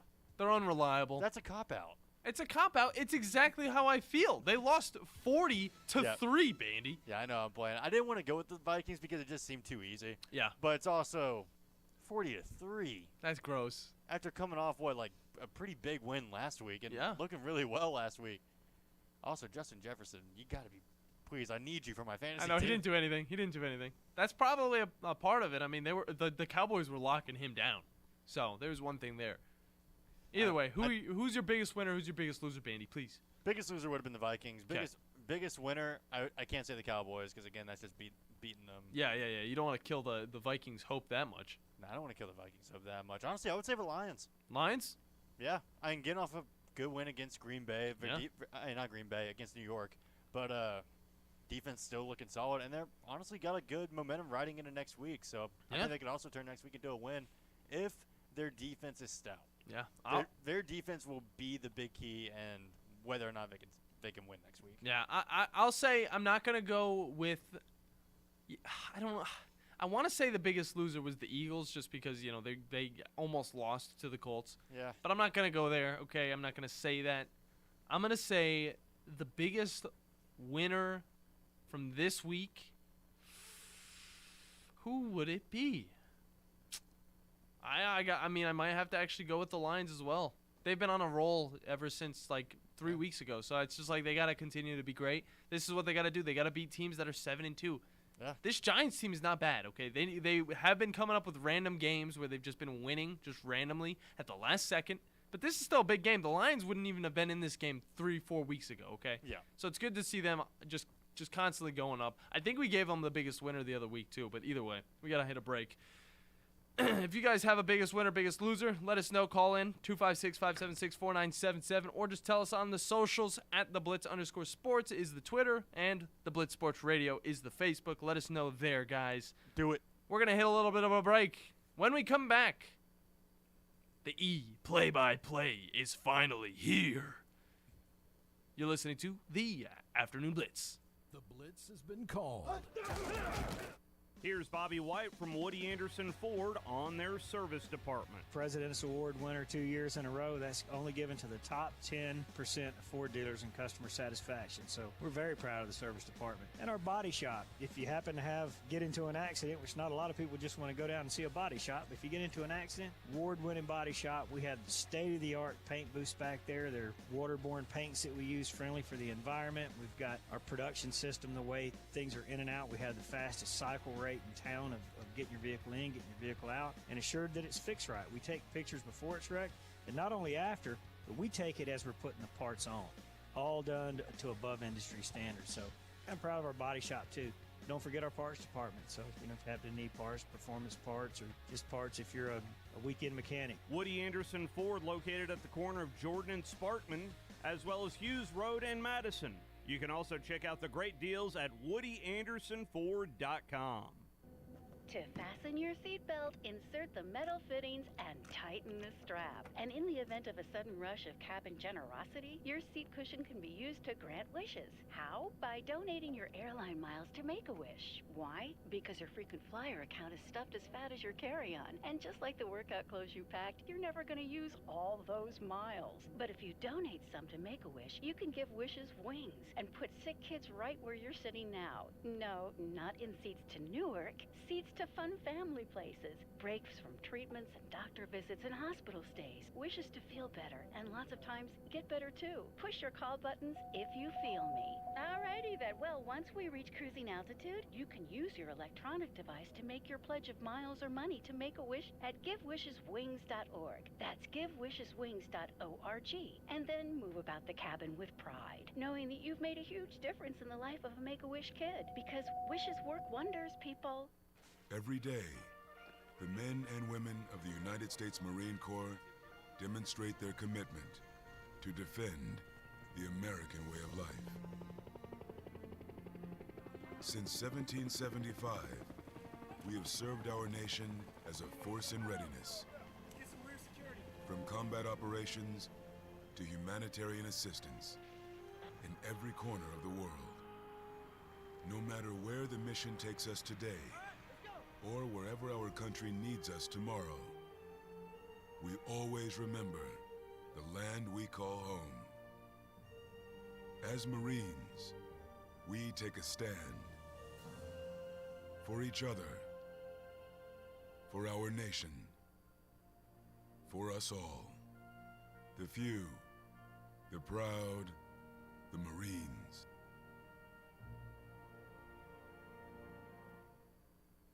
The United States Postal Service knows holiday wish lists better than Santa himself. Really? Dear Santa, this year I've been really good. Like, really, really good. And that's why I'd like a hippo hat, hippo gloves, and hippo sunglasses. And maybe a hippo coloring book. During the holidays, we deliver, especially when it comes to hippos. In fact, we deliver more online purchases to homes than anyone else in the country. No matter what's on your wish list, our priority is you.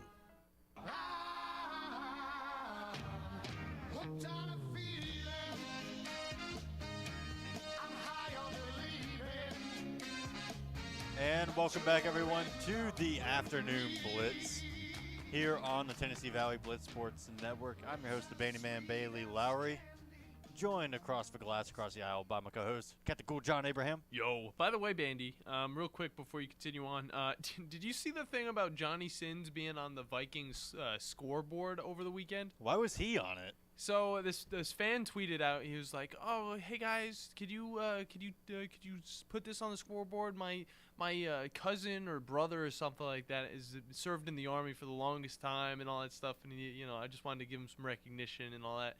And it's literally a picture of Johnny Sins in an Army outfit.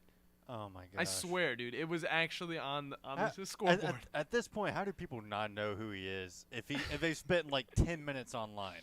Yeah. Like the most famous guy in his industry. I mean, come on. He just looked like a normal dude, though. He was wearing a cap and everything, so you couldn't tell that he was bald. But either way, I mean, that was the first L that the Vikings took that day. Of course, the first L, and then they took a second one. But we're going to take a quick shift from the sports talk into the video game world. We got some good news today.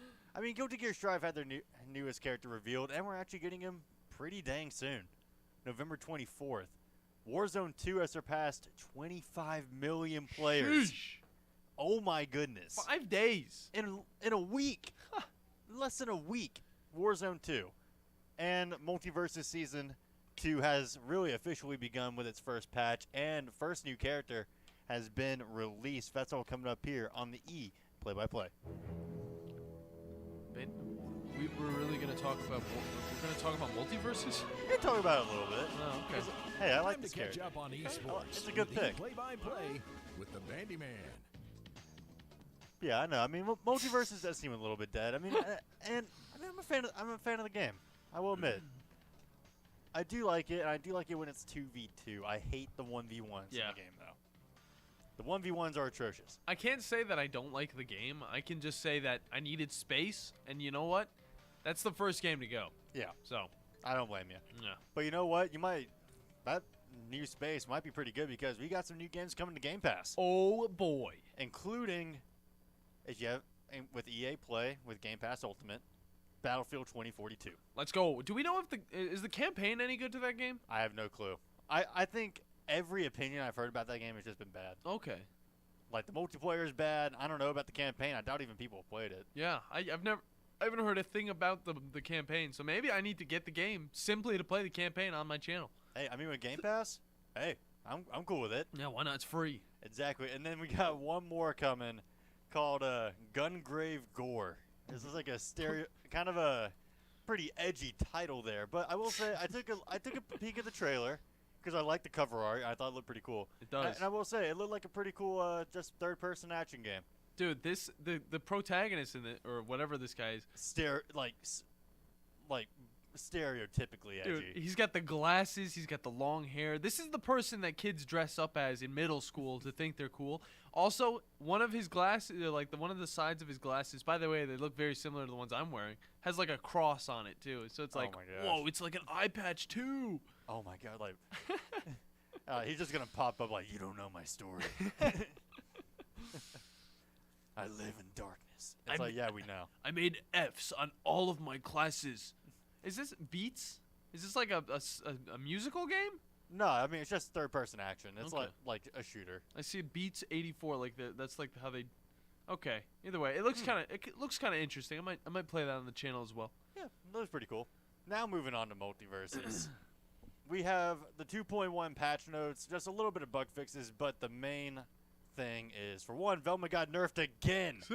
Of course she does, because that's just how it is. Yeah. Just nerf for every patch. But Marvin the Martian has been added into multiverses. And honestly, I think for a Looney Tunes character, this is a good pick. And you got the entire Warner Brothers cast to choose from, and the entire Looney Tunes roster to choose from. Yeah. Marvin the Martian, just an iconic character. But again, when I think about it, I just don't think there's a Warner Brothers character that I could think of that'll really just get me back into multiverses, like really want to play it again. Elmer Fudd. Elmer Fudd? There's a lot of Warner Bros. People, so you got to think about all that. But it's like, is there one that would just absolutely hook you? Like, oh my god, he's in the game. I got to go try him out. Well, let me see a list of Warner Bros. Characters. I mean, it's like you got the Game of Thrones roster. You got Lord of the Rings, Harry Potter. I mean, did I already say Game of Thrones? You said a Game of Thrones already. Okay, Looney Tunes. I mean, DC. I mean, that's what I'm thinking of. I mean, Mortal Kombat 2? I know, in Mortal Kombat. I mean, that's already in a game, so it's like, why would you need any from there? It's like, would I play if like Johnny Cage was in multiverses? Sheldon from The Big Bang Theory. What? Could come.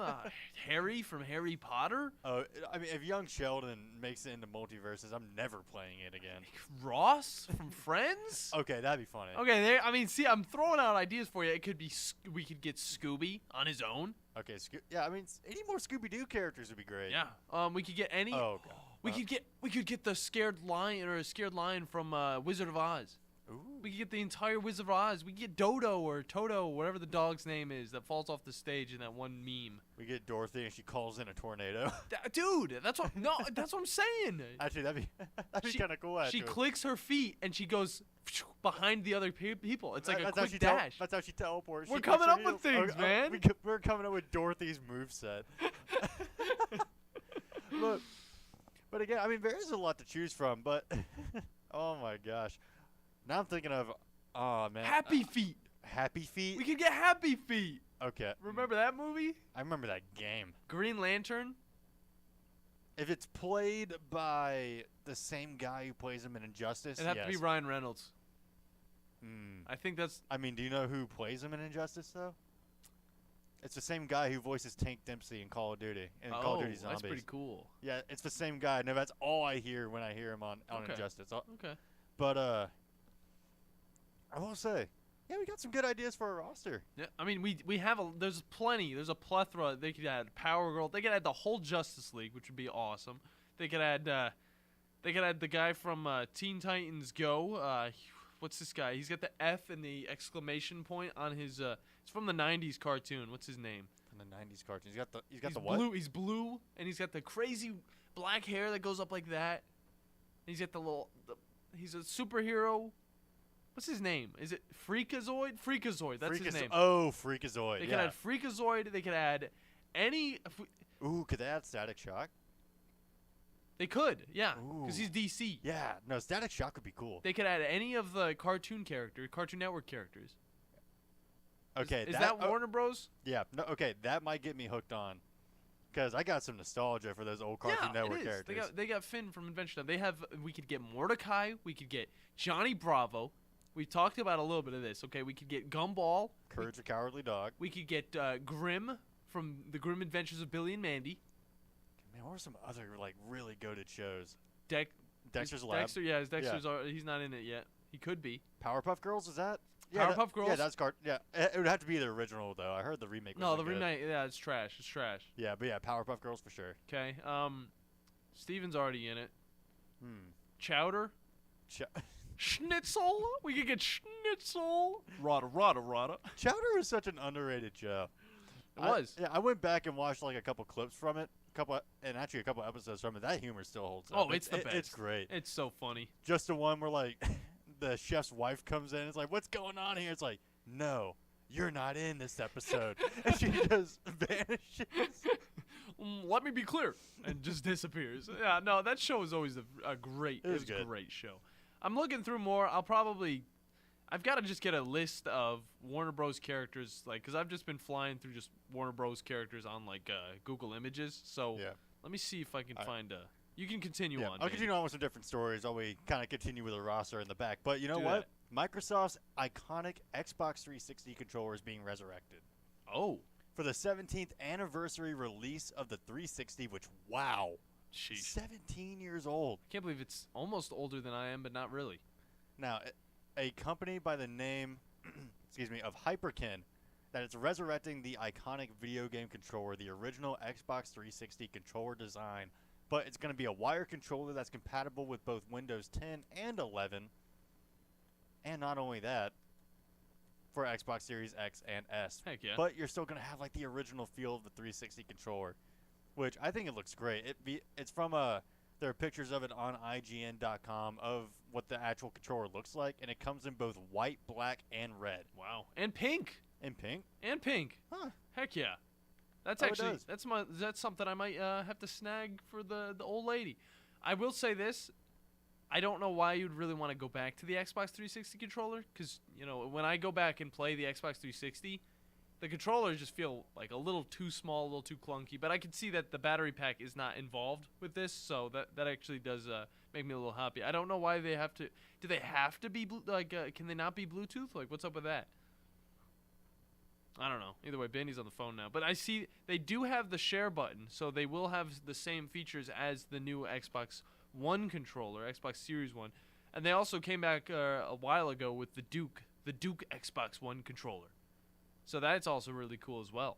Yeah. Hey, we actually got Brandon on the line with us not on the afternoon blitz and on a good Thanksgiving week. Brandon, how is it going? Man, it's going pretty good. And I was listening to y'all talk about a game that has all these arbitrary characters in it. Yeah. Oh yeah. It would be great if you could get El Kabong and he would come in and hit people over the head with a guitar. I would play that. Is he a Warner Bros. Character? He is a 1960s. I don't have any idea. Oh, I remember him. Oh, we remember him. Yeah, I just literally just took one Google search to remember what this man looks like. I almost looked up Al Capone. But, I think he actually is a Warner Bros. Character from a long time ago. At least he was on Cartoon Network and Boomerang for the longest time. That would actually that's a really deep pick right there. From Quick Draw McGraw. Oh, my gosh. Dude, that brings me back. Yeah. That's a good one. Yeah, if he could be either or, if he could morph from one person to the other. That would be great. There you go. There's movesets right there. We're already coming up with stuff. We are literally selling the idea of characters that would resurrect multiverses, which they only get like a bunch of Warner Bros. Characters. They already have like Finn, and they have like Batman, Superman. Batman, Superman, anybody from Game of Thrones, the Harry Potter people, if they wanted to throw them in there. I mean, they have a plethora of people to grab from, but they don't have that big of a cast to start off with. So it's like we're thinking about all these characters that could possibly come to this game and resurrect it, like the way that Smash Bros. Did. Well, I remember being a kid and having one of those little 5-button electric guitars that was about 1.5 feet long. Yeah. And jumping off the bookcase and hitting my sister over the head with it and screaming kabong. You gotta have the whole get up. My dad beat the teetotal hell out of me for it. That's a good story right there. It's great, dude. It's one of the greatest stories I remember as a kid. But God, that was a beating to be proud of after that one. Hey, that was a brand new Christmas toy I destroyed. I think they came back with the show on HBO Max. They did? Yeah. Huh. I did not know that. Yeah, it's called Kabong It. Kabong It? I think so, yeah. I have to show my kids. Yeah, dude, get them into the same thing you were into. That's what I'm gonna do. So whenever I have children, okay, in the far off future, okay, what I'm gonna do is I'm going to have my N64 ready for them to start off with, because I'm gonna make them start where I started on the N64, and I'm gonna make them go the exact same progression that I did until they get to the Xbox Series X or the S. And then, whatever consoles come out in the future, that's probably what I'll have to get them. But I'm gonna treat them the same that I got treated. Okay, maybe give them Xbox Live a little bit earlier, but not too early, because that place is it's not as crazy as it was, but it is a plethora of just bad childhood. Now, Captain, your dad's from up north. Yeah. But y'all live down here. So yeah, I was born in New York, and I moved as soon as I was born, pretty much down to Florida. So. Okay, so my neighbor across the street is from Buffalo, and her husband is from the county over, Bartow County, Georgia, Cartersville here. Okay. And they invited me to come over for a little while today, and the argument got started. Dressing versus stuffing. Oh, geez. And it went on, and it went on, and it went on. And as somebody who's got some northern in them, but lives in the southern, what does the people in your family refer to it as, and what do you see it as? So I'm going to tell you this, okay? I've always seen it as stuffing. I've seen it as stuffing. I don't know, like dressing, I feel like is any liquid that you put on top of something, Maybe, like, I don't know. Like, this is a very good question because it's nothing I've, like, had to try to adjust because I don't want to be, like, the southern, stereotype, I want to be northern. I want to be whoever I am, But there are some things that I will definitely not say. Like, I don't say Coke. I don't ask for a Coke. I ask for a pop. So, or a soda. I've never used Coke, though. I ask for Coke if I want a Coke. If I want a Sprite, I say Sprite, or I call it by the name that it is. Exactly. Yeah. I mean, there's no reason to just call everything Coke, because that's just not how it is. Unless you really just want, like, cocaine or something like that. That's a totally different story. So, the neighbor, the mother that's from Buffalo, they do something that Drew DeArmond was talking about this morning, or Scott it may have been, where you do your turkey, your dressing, and then they put cranberry sauce on top of it and eat it all, which I've never heard of that before. That's a bad mix. So, have you ever heard of that? Is that a northern thing? So we have cranberry stuff like every single year. I don't touch it at all. I don't know what the other family members do. I'm not watching everybody prep their meal, but I just try to stay away from the cranberry at all costs. But what is your favorite, actually? You bring up a good question. What is your favorite Thanksgiving thing? And then we're going to have to hop out of here with you and then continue with the Bandi Man's Eat Play-by-Play. But what's your favorite Thanksgiving meal? I am a fan of dark meat turkey and cherry pie. Okay, cherry pie. There you go. What do you not touch? That's so good. Some people's green bean casserole is good, some is bad. Potato salad, if it doesn't have mustard in it, yeah, I don't really care for it. I don't like the mayonnaise only. Yeah. Especially if they put dill in it, I really don't like it. Yeah. But, a lot of Southern traditional taste. I'm not a big apple guy. I like pecan better. Yeah, same. Oh, there you go.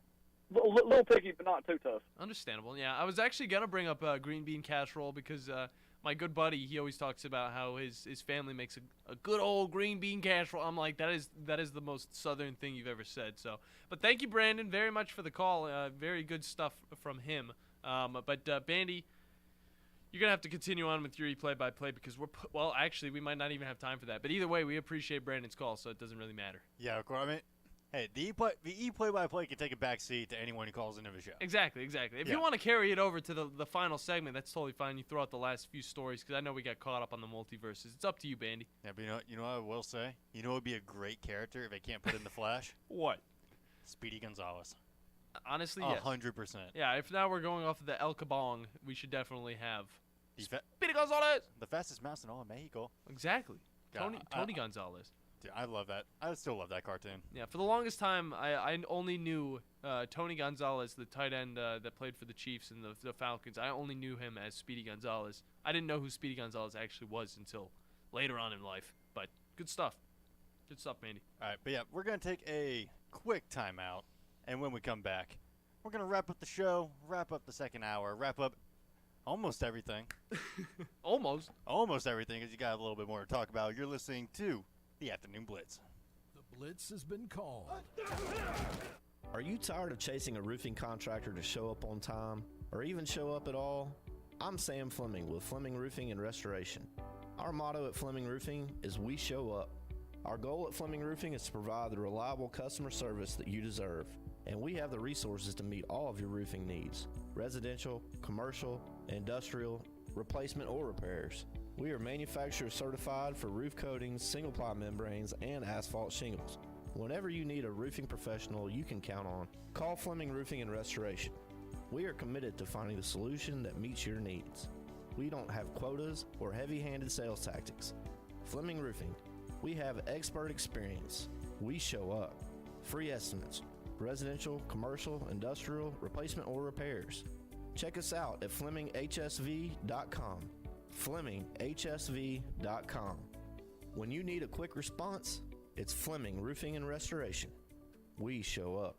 Tom Abraham here from my friend Brian Hamaker and his team at North Alabama Mortgage. Look, buying a home is the biggest purchase you will make in your life, and it can be a bit intimidating, so you want people that can help walk you through the mortgage process and get you the best deal possible. That's what North Alabama Mortgage does, and they do it in Alabama, Tennessee, and Florida, from first-time purchases to refis, conventional, VA, FHA, and USDA loans. They have the solution at North Alabama Mortgage. Visit NorthAlabamaMortgage.com to learn more. That's NorthAlabamaMortgage.com. What's better than Valley Equipment Rental? 2 Valley Equipment Rentals, and that's just what we have now. The original on the South Memorial Parkway between Drake and Airport Road, and their second location on North Memorial Parkway just north of Winchester Road. Valley Equipment is locally owned and has more skid steers, excavators, and lifts than anyone in the area, plus all the small tools that you need to get the job done like a pro. And if you are a pro, you need to check out the new North location now because Valley Equipment has what you need. Learn more at ValleyEquipmentRents.com.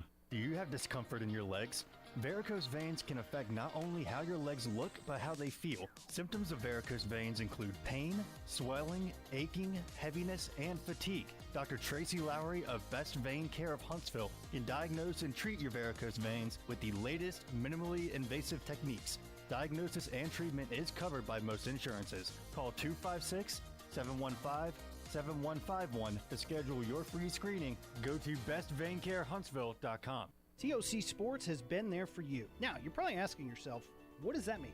It means for more than 20 years, Alabama's largest orthopedic group has been there providing coverage and care to more schools and student athletes in the Tennessee Valley than any other group. It means whether you are the star football player, the all-region volleyball ace, or someone who hurt their knee in a weekend pickup basketball game, TOC Sports physicians are proud to have the opportunity to care for all your orthopedic needs. It means for parents, coaches, athletes, desk jockeys, or even weekend warriors, TOC Sports physicians continue to meet and exceed the orthopedic and sports medicine needs of our community. But most importantly, during these challenging times, we're here for you now and will continue to be here. So as long as there are players on the field, games to be played, and contests to be won, the orthopedic specialists from TOC Sports will be ready to help.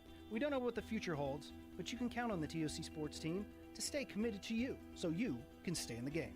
Call 256-539-2728 today and ask to see a TOC Sports physician. Check them out online, also Facebook, Twitter, and Instagram. Listen to the wind blow, watch the Valley. Gotta love it. Gotta love it. Let it ride a little bit. Okay, that's enough. Hello, everybody, and welcome back to the final segment of the Afternoon Blitz here on the Tennessee Valley Blitz Sports Radio Network. And I just thought of another idea for one said multiverses. Oh my gosh. Ed, Nettie. Okay, yeah. Get the whole trio. Screw it. Just throw them all in there. The Kanker sisters, too. Have them be one character. Yeah, I think that'd be great. By the way, this whole hour has been presented by Woody Anderson Ford. Winnie Rolf. The best places. Oh, the best place to get. Dude, I'm trying to finish this ad read, but best place to get the best cars for the best prices. Plank would also be a great addition. And just Plank, just add him in, throw him in there. Either way, best places to get the best cars for the best prices. You go and show up at Woody Anderson Ford. They'll treat you right. Maybe get a new car for your son or something like that, or your daughter, because they got used cars too. And maybe drive away yourself with a brand new 2022 Ford Mustang. They're looking nice. But, Bandi, I know you got a little bit more you want to talk about your play-by-play. If you got anything else you want to add. Plus, if you want to talk about a little bit of basketball, go ahead. The stage is yours. Well, I want to throw this situation out there because we brought up that the world champion winners in League of Legends, their entire starting roster that they won with are now free agents. Yeah, like all their contracts are expired. Sheesh. So they're now on the market. So I kind of want to throw it to like athletic professional sports. What would that situation be like if, let's say, like the Warriors in 2016 had just come off their NBA championship, Steph Curry just got his MVP, and now that entire starting roster are now on the market, free agents. How would that kind of situation play out? So I'll tell you this, okay? It kind of turned into a new team coming into the league, where obviously they'd have to pick up a few of those free agents that they just they just ended their contracts with. Then they'd have to look for other people's free agents that dropped off. So then they're going to kind of turn into the Las Vegas Knights, the Golden Knights, when they first entered the league, or maybe even the Seattle Kraken, okay? They're going to lose all those players. They're going to disperse throughout the league, which is going to actually help the league. It's going to benefit because all the teams are going to have these players who are quite good, that were on an amazing team before, but now they have to adjust with their different players and all that stuff. So I feel like it's going to equal out the league altogether, but at the same time, I don't see this team going back to the World Finals anytime soon, but that's just because that's just how it's happened sometimes. Yeah, I don't either. And what's actually kind of crazy is that, at least in the esports scene, and these guys are not only going to become free agents within their own league, but they're open to any market. Yeah. And in fact, one of the players has actually stated he wants to return to the LPL. Wow. Which is the Chinese series. Okay. That they host over there. Basically going back to his home country and playing over there. Respectable. Which, to me, that's also a little crazy. Like, imagine if, let's say there's like a European football league. Yeah. Like American football. Uh-huh. And Odell Beckham, he's like, you know what? I'm done. I'm done with the NFL. It's like, he just had a great season. I'm now a free agent. I want to go play in Europe. And like a team from Europe who's not associated with the NFL could pick him up. It's happened before. It's happened before? Yeah. Remember the World Football League back in the day? Kurt Warner. No, I don't. Wait, Kurt what? Warner. Yep. Jim Kelly. A lot of those guys. Oh, I need to look this up. Also, Kurt Warner played in the Arena Football League. I mean, honestly, you could actually liken it to what's going on with the in the PGA.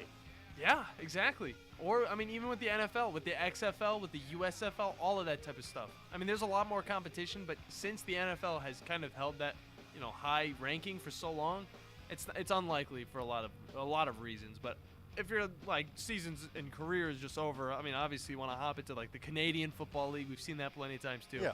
Just how it is. Either way, guys, it was a Tubular Tuesday or Tobular, whatever you want to call it. I don't even care. Tubular. I don't care. We've had a great show. We talked with Mr. RJ White from Sportsline. Talked with a bunch of other people. Brandon hopped on for a little bit. But for me, for Bandi, have you guys a great rest of your night.